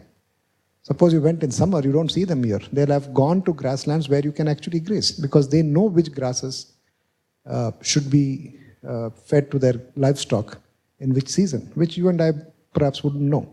So it's that capacity to know what is the landscape, which is obviously missing in our training. It is also unfortunately missing in most of our training in ecology and environmental sciences. But if you work with shepherding community, so I have a friend who is a software developer, he's built a software called Follow the Sheep. Like we have software for Ola and Uber and so on, but why not for sheep? Because shepherds are the most nomadic. And we have 500 million livestock in this country. But you can consider the other problem. The livestock in terms of their body weight are 3 or 4 times the human body weight, which means the consumption of food for livestock is much more demanded than it is the consumption of human food. So grasslands and grazing pastures are critical in that sense. So when we dismiss and they're also major watersheds, and as we share in the film, the Kavalgaras are people who understand grassland so well that they know which season to feed in which grassland and which part of the district, some of the shepherding communities now, recently Deepthi Desai, a friend who made a photo documentary, she traveled with pastoral communities outside of Bangalore, and they went all the way north of Koppal, and she traveled with them. And she went to Rajasthan, even there people are traveling hundreds of kilometers. So it's not like the state has been able to curtail their movements. Another film, documentary, which is Sikkidre Shikari, Hildidre Bikari. It's about the Akipiki community, where they have been forcibly now settled. They are known to be nomadic. So nomadic communities exist in this country, and pastoralism is based on nomadism in a large sense. And these commons are critically interlinked to that culture. So there's a lot of depth in their understanding of grassland ecosystems, which obviously there has been very shallow research in India. I'll just try and see if the film can be available. Otherwise, I will suggest you can.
At the heart of peninsular India, right here in the Challakere taluk of Chitradurga district of Karnataka, about a decade ago, close to 10,000 acres of grazing land of the Amrit Mahal Kavals were diverted for nuclear, military and industrial complexes. The result was that close to 250,000 of such livestock were left to fend for themselves.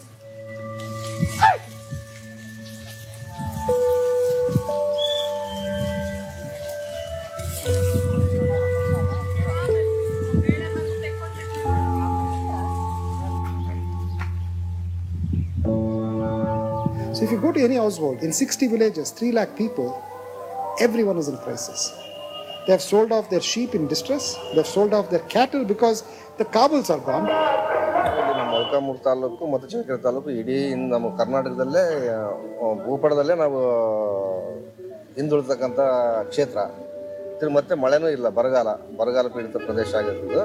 ಮತ್ತು ಎಲ್ಲ ಕುರಿ ಸಾಕಾಣಿಕೆ ಮಾಡ್ಕೊತಕ್ಕಂಥ ಜೀವನ ಮಾಡ್ಕೊಂಥ ಜನನೇ ಭಾಳ ಜನ ಇದ್ದಾರೆ. ಅಂಥದ್ರಲ್ಲಿ ಈಗ ಏನಾಗುತ್ತೆ ಅಂತಂದರೆ ಕುರಿಯ ಒಂದು ಸಾಕಾಣಿಕೆ ಮಾಡ್ಬೇಕಂದ್ರೆ ನಮಗೆ ಅಡವಿ ಬೇಕಾಗುತ್ತೆ. ಅಡವಿ ಸ್ವಲ್ಪ ಅಮೃತ್ ಮಹಲ್ ಕಾವಲು ಅಂತ ಕಾವಲುಗಳಿದ್ದರೆ ನಮ್ಗೆ ಒಳ್ಳೆಯ ಅನುಕೂಲ ಆಗ್ತಿತ್ತು. ಈಗ ಏನಾಗುತ್ತೆ, ನಾವು ಈಗ ಕುರಿ ಮೇಯ್ಸೋಕ್ಕೂ ಅಲ್ಪ ಸ್ವಲ್ಪ ಜಾಗ ಇದ್ದದ್ದು ಅದನ್ನು ಆಕ್ರಮಣ ಮಾಡ್ಕೊಂಡ್ಬಿಟ್ಟಿದ್ರೆ ಅಲ್ಲೇನು ನಾವು ಹೆಜ್ಜೆ ಇಕ್ಕಂಗಿಲ್ಲ. ಈಗಿಂತ ಇದರಲ್ಲಿ ದಾರಿ ಸೈಡ್ನಲ್ಲಿ ಅಂಥದ್ರಿಂದ ಮೇಯ್ಸೋಕೆ ಆಗ್ತಾ ಇಲ್ಲ. ಹಂಗಾಗಿ ಇರ್ತಕ್ಕಂಥ ಕುರಿಗಳು, ದನಗಳು, ಜಾನುವಾರುಗಳು ಏನಿದೆ ಅವನ್ನೆಲ್ಲ ಮಾರ್ಕೊಂಡ್ಬಿಟ್ಟು ಈಗೆಲ್ಲ ವಲಸೆ ಹೋಗೋಕೆ ಇದು ಮಾಡ್ಕೊಂಡಿದ್ದಾರೆ. ಈಗ ವಲಸೆ ಹೋದಾಗ ನಾವಲ್ಲೇನೋ ಕೂಲಿ ಮಾಡಬೇಕು, ಜೀವನ ಮಾಡಬೇಕು, ಆ ಪರಿಸ್ಥಿತಿ. ಆಮೇಲೆ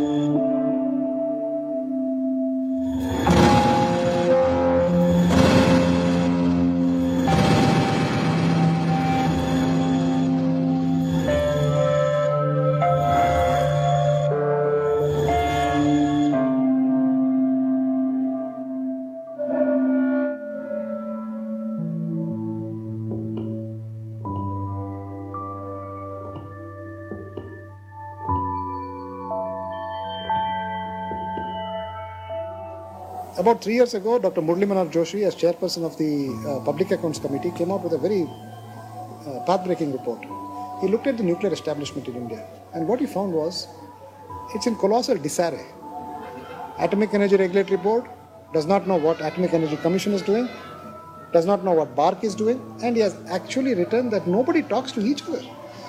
In the midst of all this, we have the largest nuclear facility that has been proposed in Challakere, and which is for weaponization, which is for nuclear submarines. Now one expects a certain amount of safeguards to be built in, because this is not a clean process. It's one of the most toxic and dirty processes there is. And when you have nuclear enrichment with nuclear fuel brought from somewhere else and enriched here and then taken elsewhere, right, the kind of safeguards we need to build are enormous. The safeguards they have built is for themselves. The BARC community which works inside the BARC facility will not live there. They will live 20 kilometers away. But the village of Ullarti, which is right next door, which has got a population of almost 7,000-8,000, they have no clue what's going to happen to them. All the water that leaves the facility will wash into the lake, which is the largest lake for Ullarti. ಅದೇನಾಯಿತು ಅಂತಂದರೆ ಈ ಒಂದು ವಿಷಯ ಪ್ರಾಥಮಿಕ ಹಂತದಲ್ಲಿ ಜನಗಳಿಗೆ ಪೂರ್ಣ ಮಾಹಿತಿ ಇಲ್ಲ. ಸುಮ್ಮನೆ ಒಂದು ರಾಜಕೀಯ ಚೆಂಡಾಗ್ಬಿಡ್ತು. ಈ ಚೆಂಡನ್ನ ಆ ಪಕ್ಷ ಆ ಕಡೆಗೆ ಹೊಡೆಯೋದು, ಅವ್ರ ರಂಗದಾಗ ಈ ಕಡೆ ಪಕ್ಷ ಇವ್ರ ರಂಗದಾಗ ಹೊಡೆಯೋದು. ಅಷ್ಟು ದಿನ ಇದು ನಮ್ಮ ಯೋಜನೆ ಅಂತೇಳಿ ಎಲ್ಲ ಪಕ್ಷಗಳು ಹೇಳ್ಕೊಂಡು ಹೋಗ್ಬಿಟ್ಟು ಜನಗಳಿಂದ ವಿರೋಧ ಆದ ತಕ್ಷಣ ಇದು ಅವ್ರು ಮಾಡಿದ್ದು, ಇದು ಇವ್ರು ಮಾಡಿದ್ದು ಅಂತ ಗೂಬೇದಾರ ಆಗೋದು.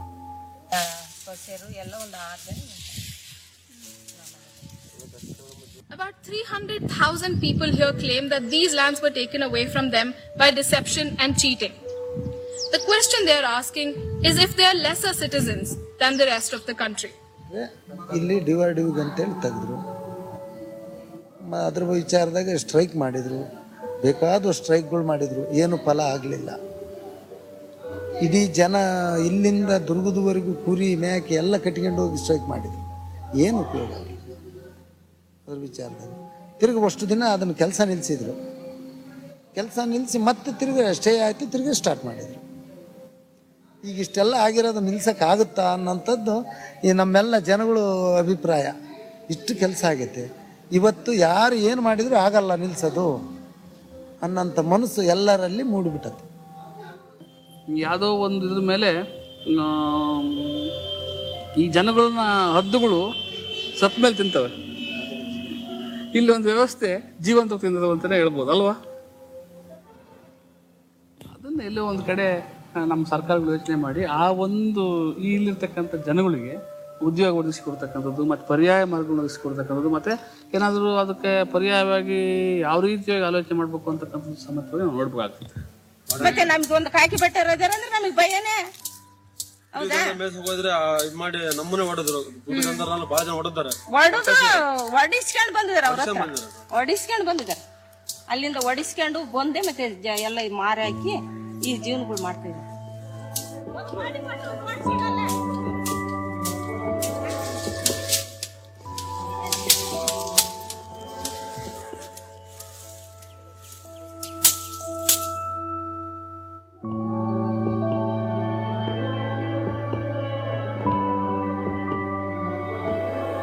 then they must rationalize why would Indian Institute of Science need 1,500 acres for teacher training center? Why does BARC need 1,900 acres when they have done with 400 acres in Mysore? Why does DRDO need 4,500 acres when drone building facilities for defense across the world have come up in 300 or 400 acres? I would say, why don't you just go back and look at 1,500 acres of land you're not using? Give it back to the communities. They know how to use it. They have protected it for hundreds of years. Give it back. You don't deserve it. You're destroying it. Fine, you take 1,000 acres, maybe 2, but give back 2,500 acres. People are literally dying here out of hunger, starvation, and thirst. They are trying to live off their land and they cannot. This is not the way to build a nation.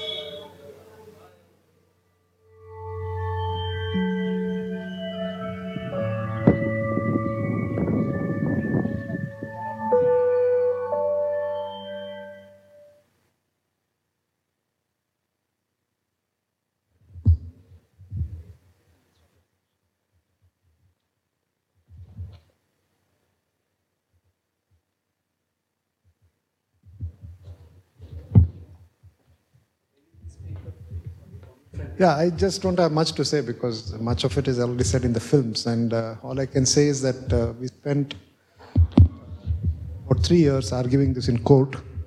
There's a report we have called, written, it's called Forfeiting Our Commons. This was written under the direction of the National Green Tribunal, and we submitted it to the tribunal, and it's written like any research report is written based on facts. And when we went into the history of these Kavals, we have found that it predates or is from about the time the Hoysalas ruled this region, the idea of protecting grassland systems. Because, typically when you think of and conservation, you think battery in this is down. The battery is dying in this. What's going on?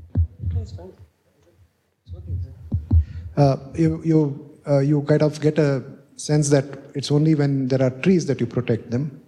And this is a blind spot in conservation, not just in India, across the world, but in India particularly, also because of our recent colonial experience. But if you see the communities, they have never ever seen grassland ecosystems as lesser than the tropical forests, right? So that is where the richness of their understanding is critical. And the most important thing for us to realize, as Bhargavi says in the film, is that we eat, much of what we eat is actually a product of grasses. Almost all the cereals are products of grasses. So when in our current reality, where climate change is actually affecting the way in which agricultural systems are not functioning as we have understood it, it is in these grasslands that we can find the possibility of finding variants which are climate resistant, capable of surviving long periods of drought. So Dr. Ganesh Babu works not too far from here in FRLHT. He spent 9 years documenting the biodiversity of Chitradurga, 9 years, and he's crisscrossed the entire region. And I've never seen documentation like that. Before that, we saw Father Cecil Saldanha, who was in the Indian Institute of Science as a taxonomist doing the Asan flora study. And then we have the Chitradurga flora study of Ganesh Babu, which he did for his PhD. And you can find some of the varieties that he has discovered there were actually written off by Botanical Survey of India as extinct. And the medicinal value of some of the grasses he has found is, enormous. Not merely in commercial terms. I believe commercial terms also, it's millions of dollars worth of, potential in some of the grasses that he has found. So it's from a multiplicity of reasons that you consider grasslands as important, not just from human security, human food point, and so on. And the critical dependence on the livestock here is evolved based on understanding of weather systems, of how climate operates in South India, and the fact that pastoralism is probably the most suited way of, most appropriate way of living in such dry areas where rainfall is low, about 40-50 centimeters a year. It doesn't get too much more rainfall than some of the drier parts of Rajasthan and Gujarat. So people have adapted and people have understood how to live off this type of situation. So the point really is, how does our society respond to their way of living? How does our conservation strategy respond to their capacity to live off such stressful conditions? And why is that we do not yet have, for instance, I don't know if you know this, Planning Commission has acknowledged, before it became Niti Aayog, that grasslands are the most neglected ecosystems in India. So it's a very serious statement. In fact, it starts by saying, and it blames the Ministry of Environment and Forests as being focused on just forests and rainforests and such, not necessarily looking at the biosphere in its diversity. So there are very serious questions here as we go forward, because as you know that Karnataka had 4.7 lakh acres of just Amrit Mahal Kavals when we got independence.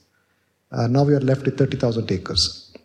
So that means 90% of such grasslands have been lost in the last 6 decades, which we have protected for hundreds of years. Right? So the population pressure may have been low. Our population was about 250 million when we got independence. Now it's a billion plus. So obviously we must be much more serious about protecting such ecosystem, not less. So all this matter. So I'll stop here, maybe take a few questions or comments. Yeah.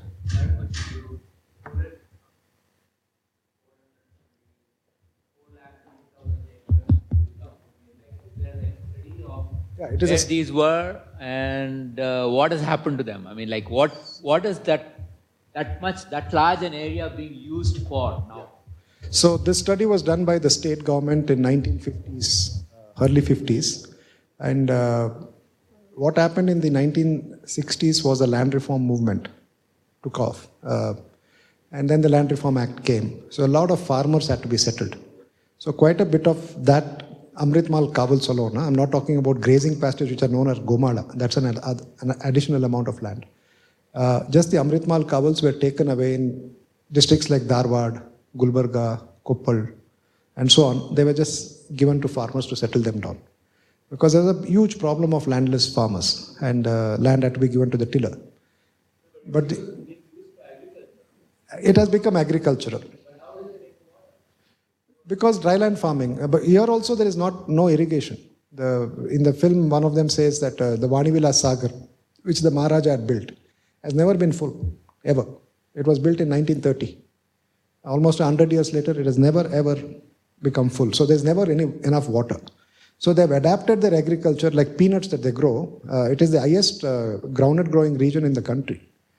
So most of the oil mills are now shutting down because the diversion of the kavals meant that the water that they were using was harvested in the kavals, in the ponds and lakes and creeks and so on. So when you destroy the grasslands, when rain falls, it just runs off.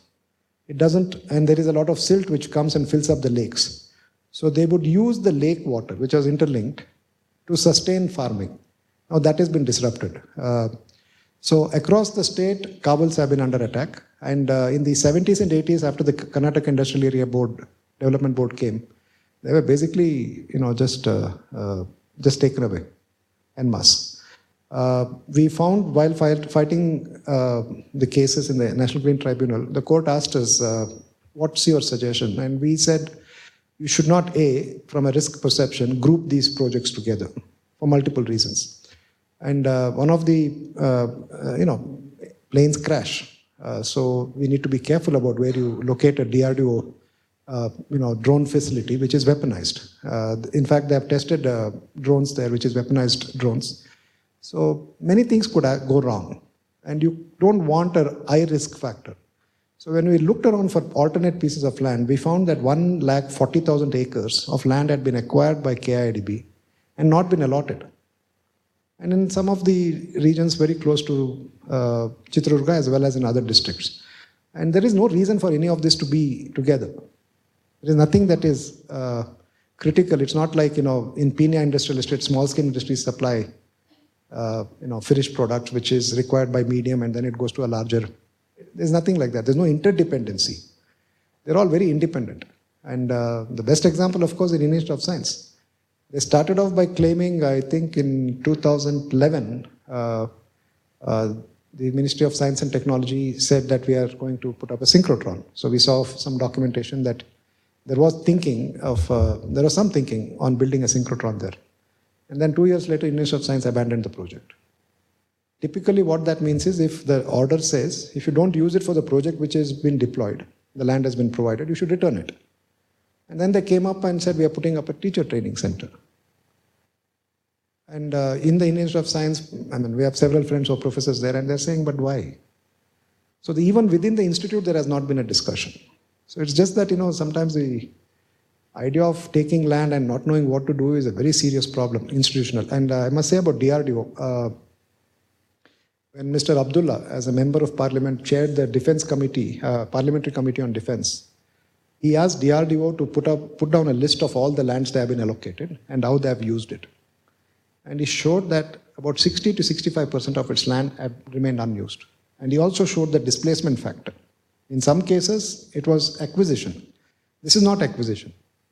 This is taking commons and reallocating it because the power of the DC under the colonial revenue law is very enormous and deceptive because the DC, by and large, is acting like a Maharaja under the colonial powers, the Revenue Act. And we showed you, he has even distorted the High Court order. So when you have such type of problems in law, then we have to be even more sensitive. So, and that is why I say, the role really is about, the question should have come from Institute of Science, let's say. In fact, when we showed it in NIAS, the former director of DRDO came, Dr. Soundarajan, and he agreed that he didn't want so much land. They were in fact looking for land in Kolar, and they had found it. But because SM Krishna put up the international airport in Devanahalli, because the approach funnels were colliding, they had to shift somewhere else. So there's a lot of complicated history to this. So they don't know what they're doing. DRDO is using only about 200 acres of land, and that is for the runway strip. And it's a 3-kilometer long runway strip, which and it's not even for testing aircrafts or anything. Yeah, sure. So in the video, it was mentioned that people who are going to work in BARC are not going to stay there. But what about people who are actually there in IISc and DRDO? They're going to so I don't have a map with me now because I forgot to bring that. But you can go on our website and download Forfeiting Our Commons. It has a map. So the way it works is that DRDO, Institute of Science, and Sagitor, which we don't mention it in this, Sagitor has got 1,200 acres of land for a solar park. Now, everyone thinks solar is benign. Yes, if it's on rooftops. But the minute you put solar as a utility scale plants, then it's the most destructive thing you can do to land. Because what it requires is a concrete bedding. Otherwise, there's no stability. And there's wind energies are high. So the panels can get lifted up. So you have to tether them. And when you tether them, you put a foundation. And there's a concrete bedding. So when you concrete bed 1,200 acres of land, you're basically destroying the landscape. And water, when rains come, it's not staying, it's just running off. It floods lower levels. So Sagitor, Institute of Science, DRDO, and BARC's residential complex are grouped together. And then there is a 15-kilometer gap where the enrichment facility is next to Bullarthika, Dodullarthi. There is Dodullarthi and Chikkularthi. Both put together is 8,000 population.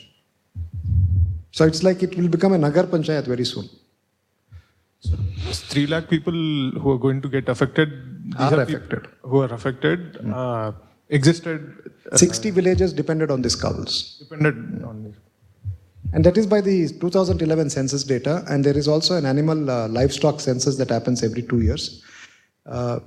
These are figures which are not disputed. We have produced the government figures in court, and the state advocate general came to argue, senior advocates, they couldn't dispute any of these figures. The hearings went on for almost a year and a half, and the projects were stayed for almost a year.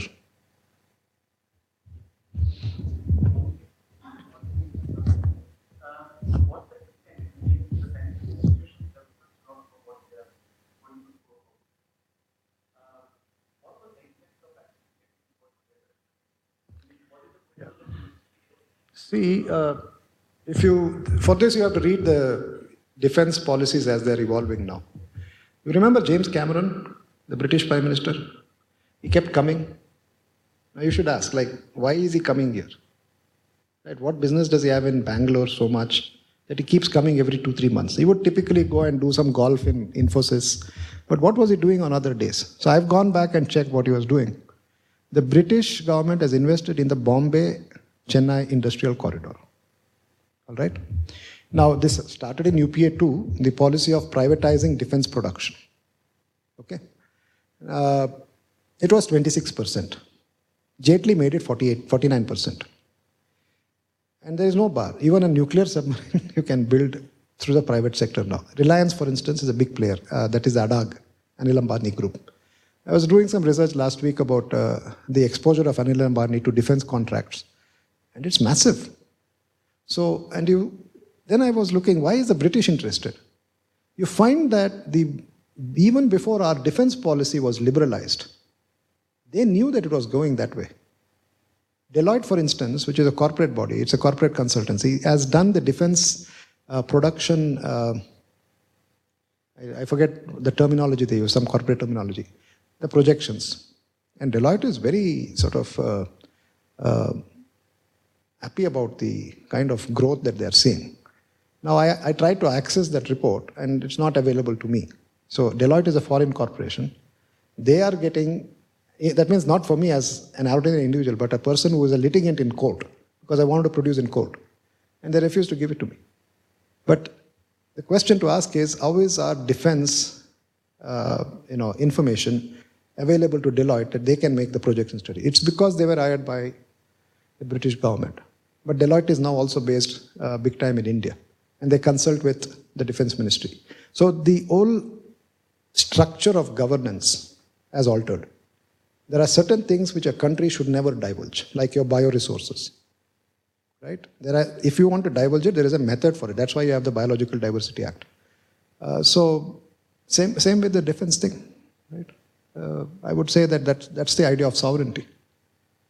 And I feel that this administration has compromised it even more than the previous one did.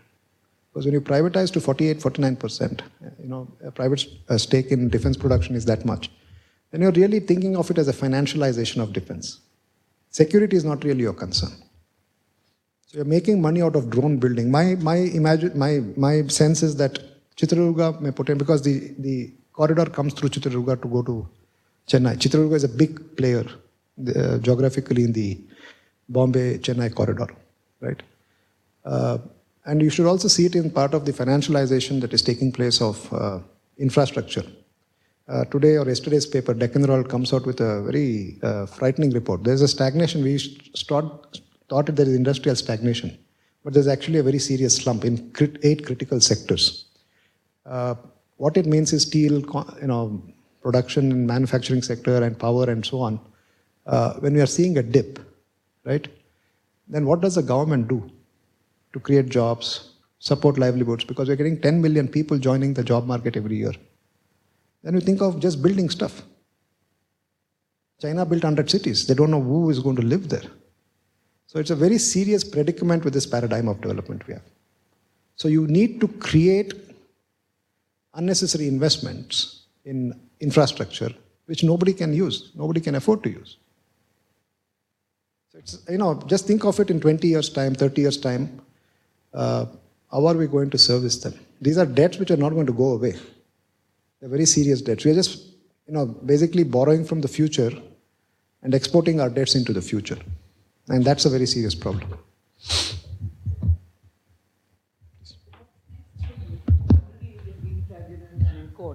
So, is there any chance that you can save something from this? So we are looking into for instance, the Sagitar Solar Park was given to B.V. Naidu. Now, it was given to him as a lease, right? It's a pittance of a lease. The money he pays is nothing for the amount of land he has got. It's like saying that, for 35 lakhs, you can't get a flat, but you get 1,200 acres of land. Now, that's the scale of, I would say, it's shocking that they actually signed that agreement. We found that agreement and we looked into it, and there is not more than 6 or 7 conditions. Now what he has done is he has gone and sublet it to 6 companies. So it's obviously corruption here, right? So he got the land to set up something and he doesn't do anything with it. So he becomes the front man to hoard commons and then sublet it to others. Now this has become a problematic model if you take the National Solar Mission. And this takes us all the way into the National Solar Mission. Mr. Modi said 110 gigawatt of energy from solar. Question is where and how?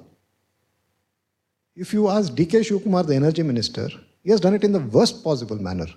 He has taken land in Pavgada Taluk, which is just next to Challakere, and I've been there even before the land was taken. And he didn't take it from the farmers. He rented it from the farmers. So most farmers, there are 2 or 3 acre land holdings. So they just eke out a living because it's totally dry. So you can only do dry land farming there, like peanuts and maize and that sort of thing. You can't do paddy at all. And what he came up with a scheme, and you hear it on radio, if you listen to radio in the morning, 21,000 rupees is the rental value of per acre. So if I'm a farmer and I've got 3 acres, I get 63,000 rupees a year. What can I do with that? I have like 3 or 4 heads of cattle. I have 4 or 5 sheep. My land is gone. I don't have fodder for them. So you're forcing me into distress. And this has happened over 28,000 acres. And this has become the model in districts across Karnataka, through Bellary, Koppal, Dharwad, and into Andhra Pradesh, into Telangana. You should download the solar mission panels, policy documents. There is not even, in this order, a very serious finding was we don't have a strategy, national strategy on solar mission. So the court directed the Ministry of Environment and Forest which had claimed that solar does not have environmental and social impacts. And here we are proving it obviously has, right? And so it said, unless you have a policy, don't allow any more, which they never complied with. So then we went to the Central Information Commissioner, and after a long time, CIC even fined the ministry officials, directing them to comply with the NGT order and produce a document. To this day, they have not produced it. So what you're seeing is institutions are crumbling. Even the court mandate is not respected by a central ministry. So then the whole architecture of governance is, it's not just these communities who are, treated irreverently. Even the court system is being treated irreverently. So what does that mean to us? It's a difficult question because it's not easy to answer. And I feel that this is part of it. It cannot at all be possible for us to work our ways out of these problems as small groups. It requires a large number of people and large number of network actions questioning. And I think questions are very critical here. And communities like yours, which are core to the scientific community of the country, may have to step up to the challenge.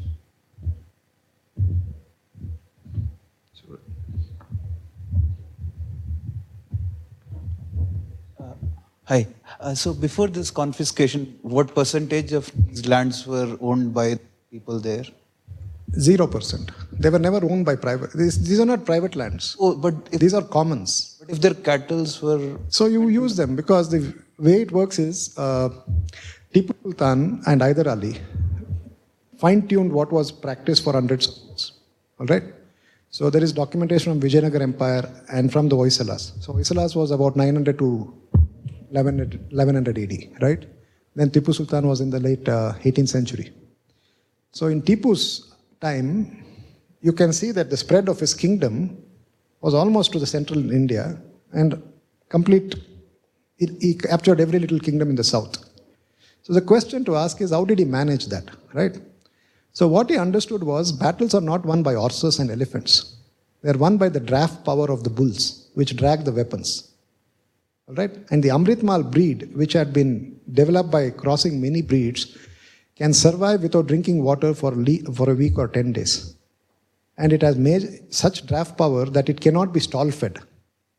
So he created this network of cavals from the Srirangpatna stables across all the way to Koppal, and these thousands and thousands of these cattle would be let out in peacetime, and they would graze and then come back.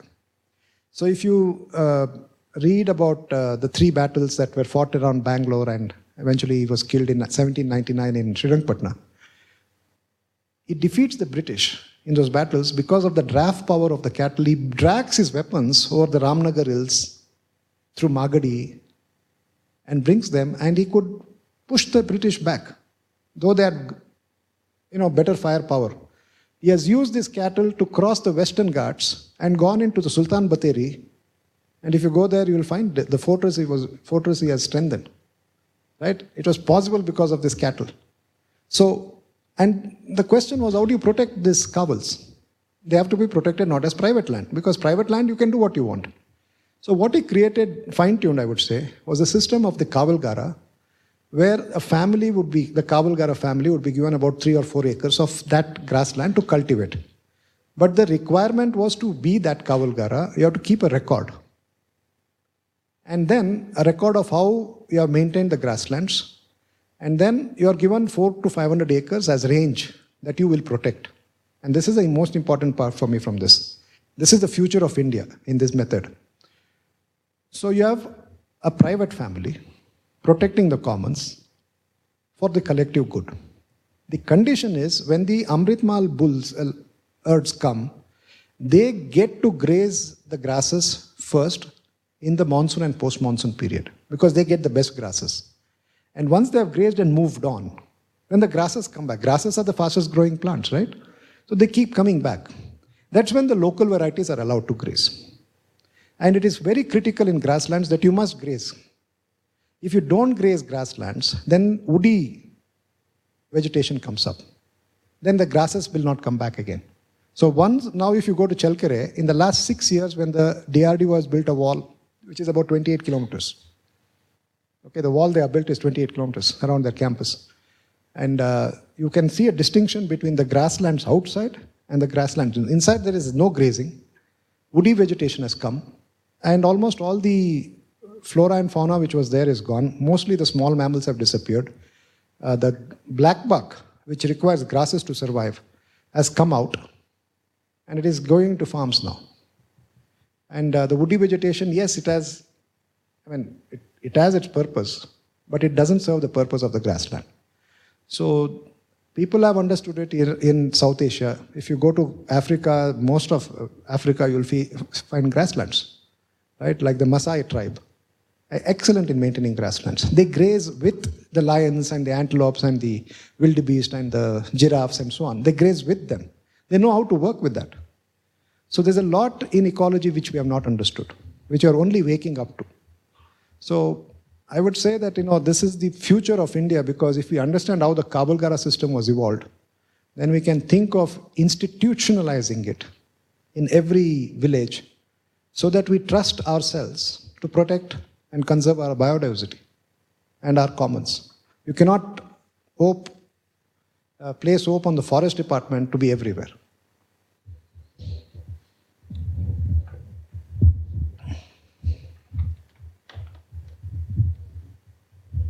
So just a comment about the nuclear facility. If I understand correctly, this enrichment facility. And I don't know, but my guess would be that the main reason is to power these ballistic missile submarines.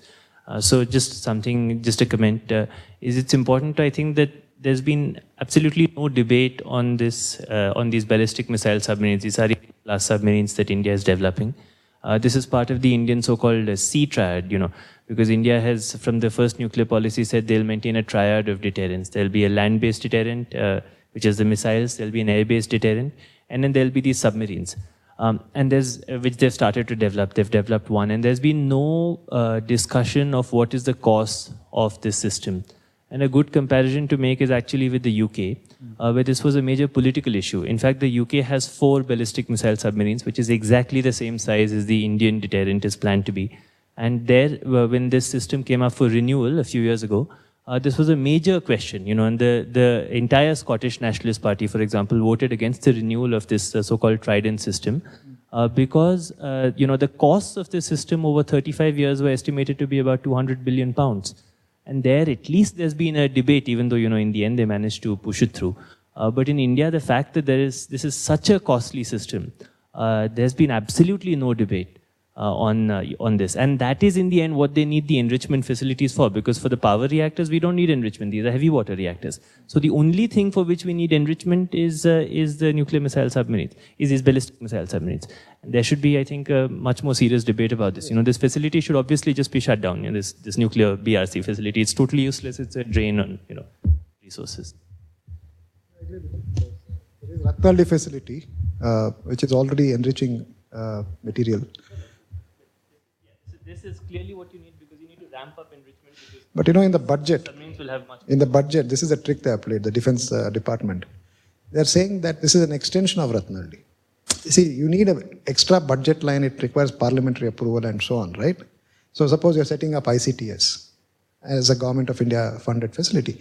You need certain approvals and they have to go through certain, so you don't want to go through that. So you kind of amend Ratnalli's scope and say Challakere is part of Ratnalli, which is geographically distinct. Yeah, it's far more bigger. It's huge.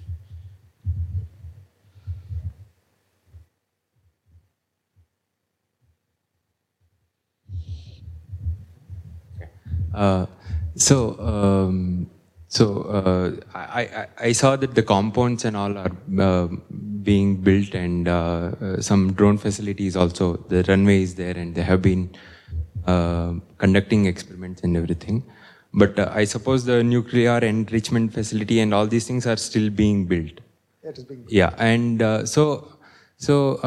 while your fight against it in the court is on, they haven't stopped building anything or building the infrastructure. There was a stay for almost a year, and then they didn't. Was there a stay order? Yeah. There was a stay for almost a year.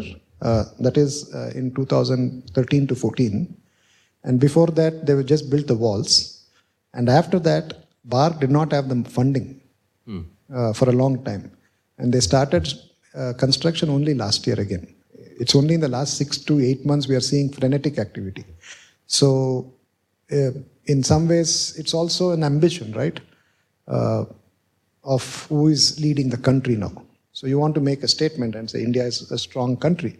So you would use Challakere as your landscape. So Arun Jaitley came last May and inaugurated the drone building facility. There was not much that was happening there, only a runway strip. So these are the kind of contradictions which are playing out because there is no money for this. Okay. So, as in the money comes and however slow the process of building these infrastructure goes on, so will it be kind of slipping out of our hands? Because you have to fight in the court and that is going to take... See, all the orders have been violated, right? So when we go back to court, which we are doing now, right? The question to ask, and unfortunately the problem is this, even the NGT has been destroyed by this administration. I don't know if you know this. We had 4 or 5 benches. How many benches? 5 benches we had. All of them have been shut down. You know how they did it? Jaitley passed a finance bill in Parliament, which nobody read, because it just brought in the morning, he passed. It's a finance bill. In that he added one line, NGT benches. What was the actual? Yeah.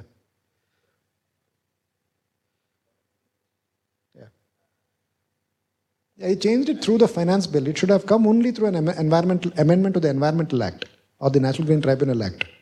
There's a specific law. So when you have such deviousness in Parliament played out, and the NGT has collapsed, the question is, where do we now go, right? So we have to go back to NGT because it's an NGT order we have to enforce. But the NGT is not there. So can we go to the High Court? High Court is likely to say, but these are environmental matters, there's a specialized court, go there. But there is no specialized court functioning. So you end up in Delhi. Imagine the cost. We had difficulty going to Chennai, where the NGT Chennai bench was. We were arguing there are so many cases from Karnataka, and more than half the cases were from Karnataka and Kerala. So why don't you put up a bench in Trivandrum or Kochi or Bangalore, so it's easy for us. So in a country where you do not invest in 2 judges and their salaries and their attendant staff, deliberately, there's something wrong, right? So you want to deny justice and justiciable forums. This is one part. The second part is, if you go to the Supreme Court, the waiting period is 5 years. We have 2 PILs, very serious ones. One is a biopiracy case against Monsanto, and the other one is about commons, against privatization of commons. We went to the Supreme Court in 2012 and 2013. We are in 2018. It comes up for final arguments, goes before the Chief Justice, he looks at the case and he just puts it away. I have gone in the last 1 year 12 or 13 times to Delhi. Now I cannot go anymore. So this is how you defeat the citizenship of an individual. Because part of my citizenship is the right to hold the government accountable. Right? Which is why I would say that you cannot expect, they have done their best, the local communities. So it's really the intelligentsia which has to wake up to the crisis in governance. So Challakere to me is the most problematic indicator of how deeply our institutions are crumbling. So then if you tell me like in 5 years' time this will languish and it'll wake up one day and something comes up and something goes wrong, what is the protection we have against that kind of? One last question. So in courts you had secret everywhere in the documentary. Yeah. So you have told us everything. What are all the things that are coming up? And Jaitley was there inaugurating the drone facility and everything. What is so secret? Okay. What I must share is that in court, in fact, they accused us of being subversives. And we were worried that we would be pulled up under the Sedition Act. Because we gathered information which was publicly available globally. In fact, once when Bhargavi and I had been to the US on a speaking tour, ISIS is an organization, not the terrorist group, but the International Science, I forget the name. It's in Washington, D.C. and in Germany. And it's David Albright is the guy. He's a well-known nuclear scientist. He's also the guy who warned George Bush Jr. against invading Iraq under the so-called threat of weapons of mass destruction. He said it's not there. It's not possible. He was part of the IAEA. So we visited his office and they gave us some information. It was public domain. And we filed it in court. And it also was published in the Hindu newspaper and a couple of other papers. It was in Washington Post. Adrian Levy, for instance, from The Guardian, is one of those who wrote the book exposing the conspiracy in the Bombay attacks. There was a cover-up, and his book is on that. More recently, he has written about the final days of Bin Laden. So he came. He's gone to Chitradurga also. This is part of a democratic thing, that there is an accountability mechanism, which is not limited to the government or judiciary alone. And what is secret is not for the state to define. It has to be a discursive, it has to be a development which is based on discursive argumentation, right? That's not happening in India today. And that's what Surat is also indicating to, that where are the big questions? And who can ask? Can a farmer from Challakere ask the big question of, why do you want this facility? He's obviously not equipped to ask that. And those who are equipped to ask are remaining silent. So that's why the politics of silence is very dangerous.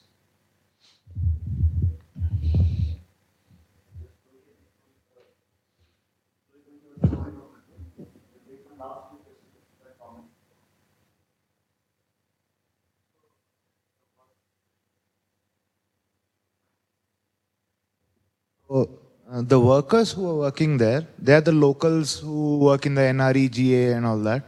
So not what was their... Huh? Not NREGA.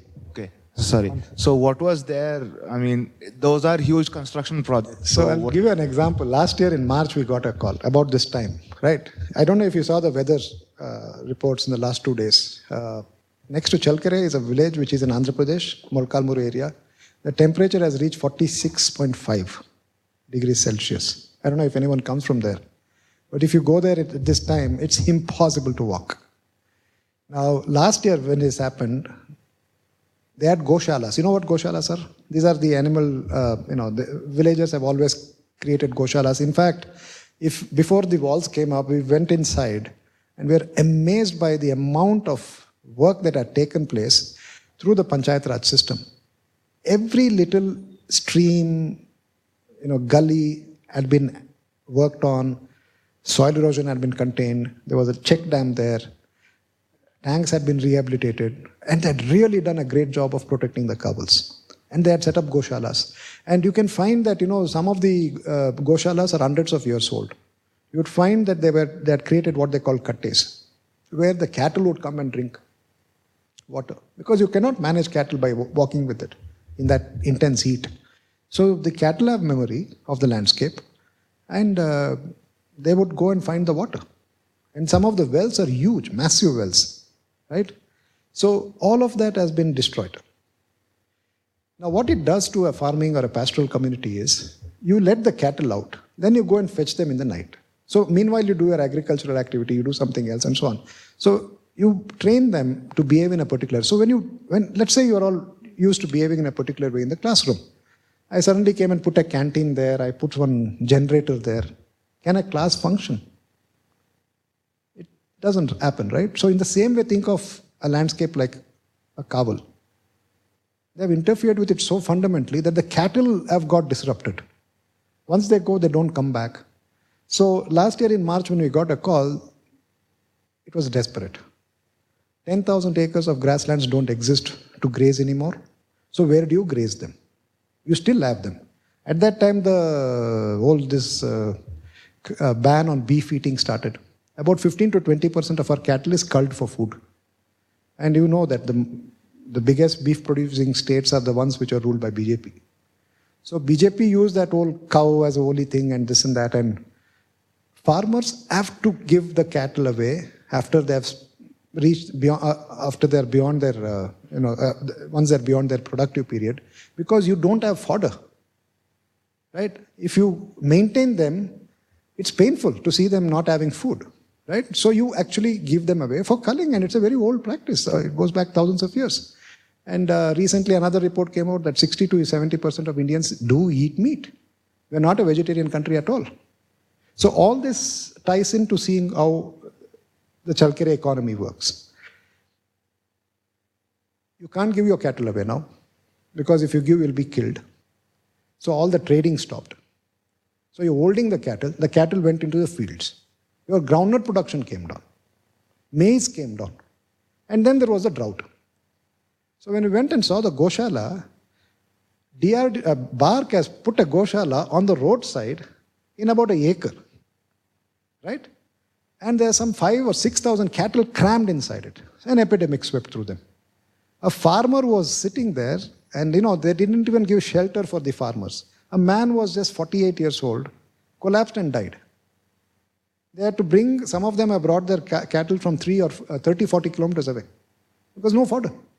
So when you wall off 10,000 acres, you have to come around the circumference, right? So what takes like 10 kilometers becomes 20, 30 kilometers. And we saw cattle where it was like, what you see in a famine situation, right? So this is repeating again now. Now it's election time. People are just desperate. And they're saying we are going nota, none of the above. But 5 years ago, they actually boycotted elections. When the last general elections took place, all the villages, impacted villages, boycotted. So this is their way of resisting the system.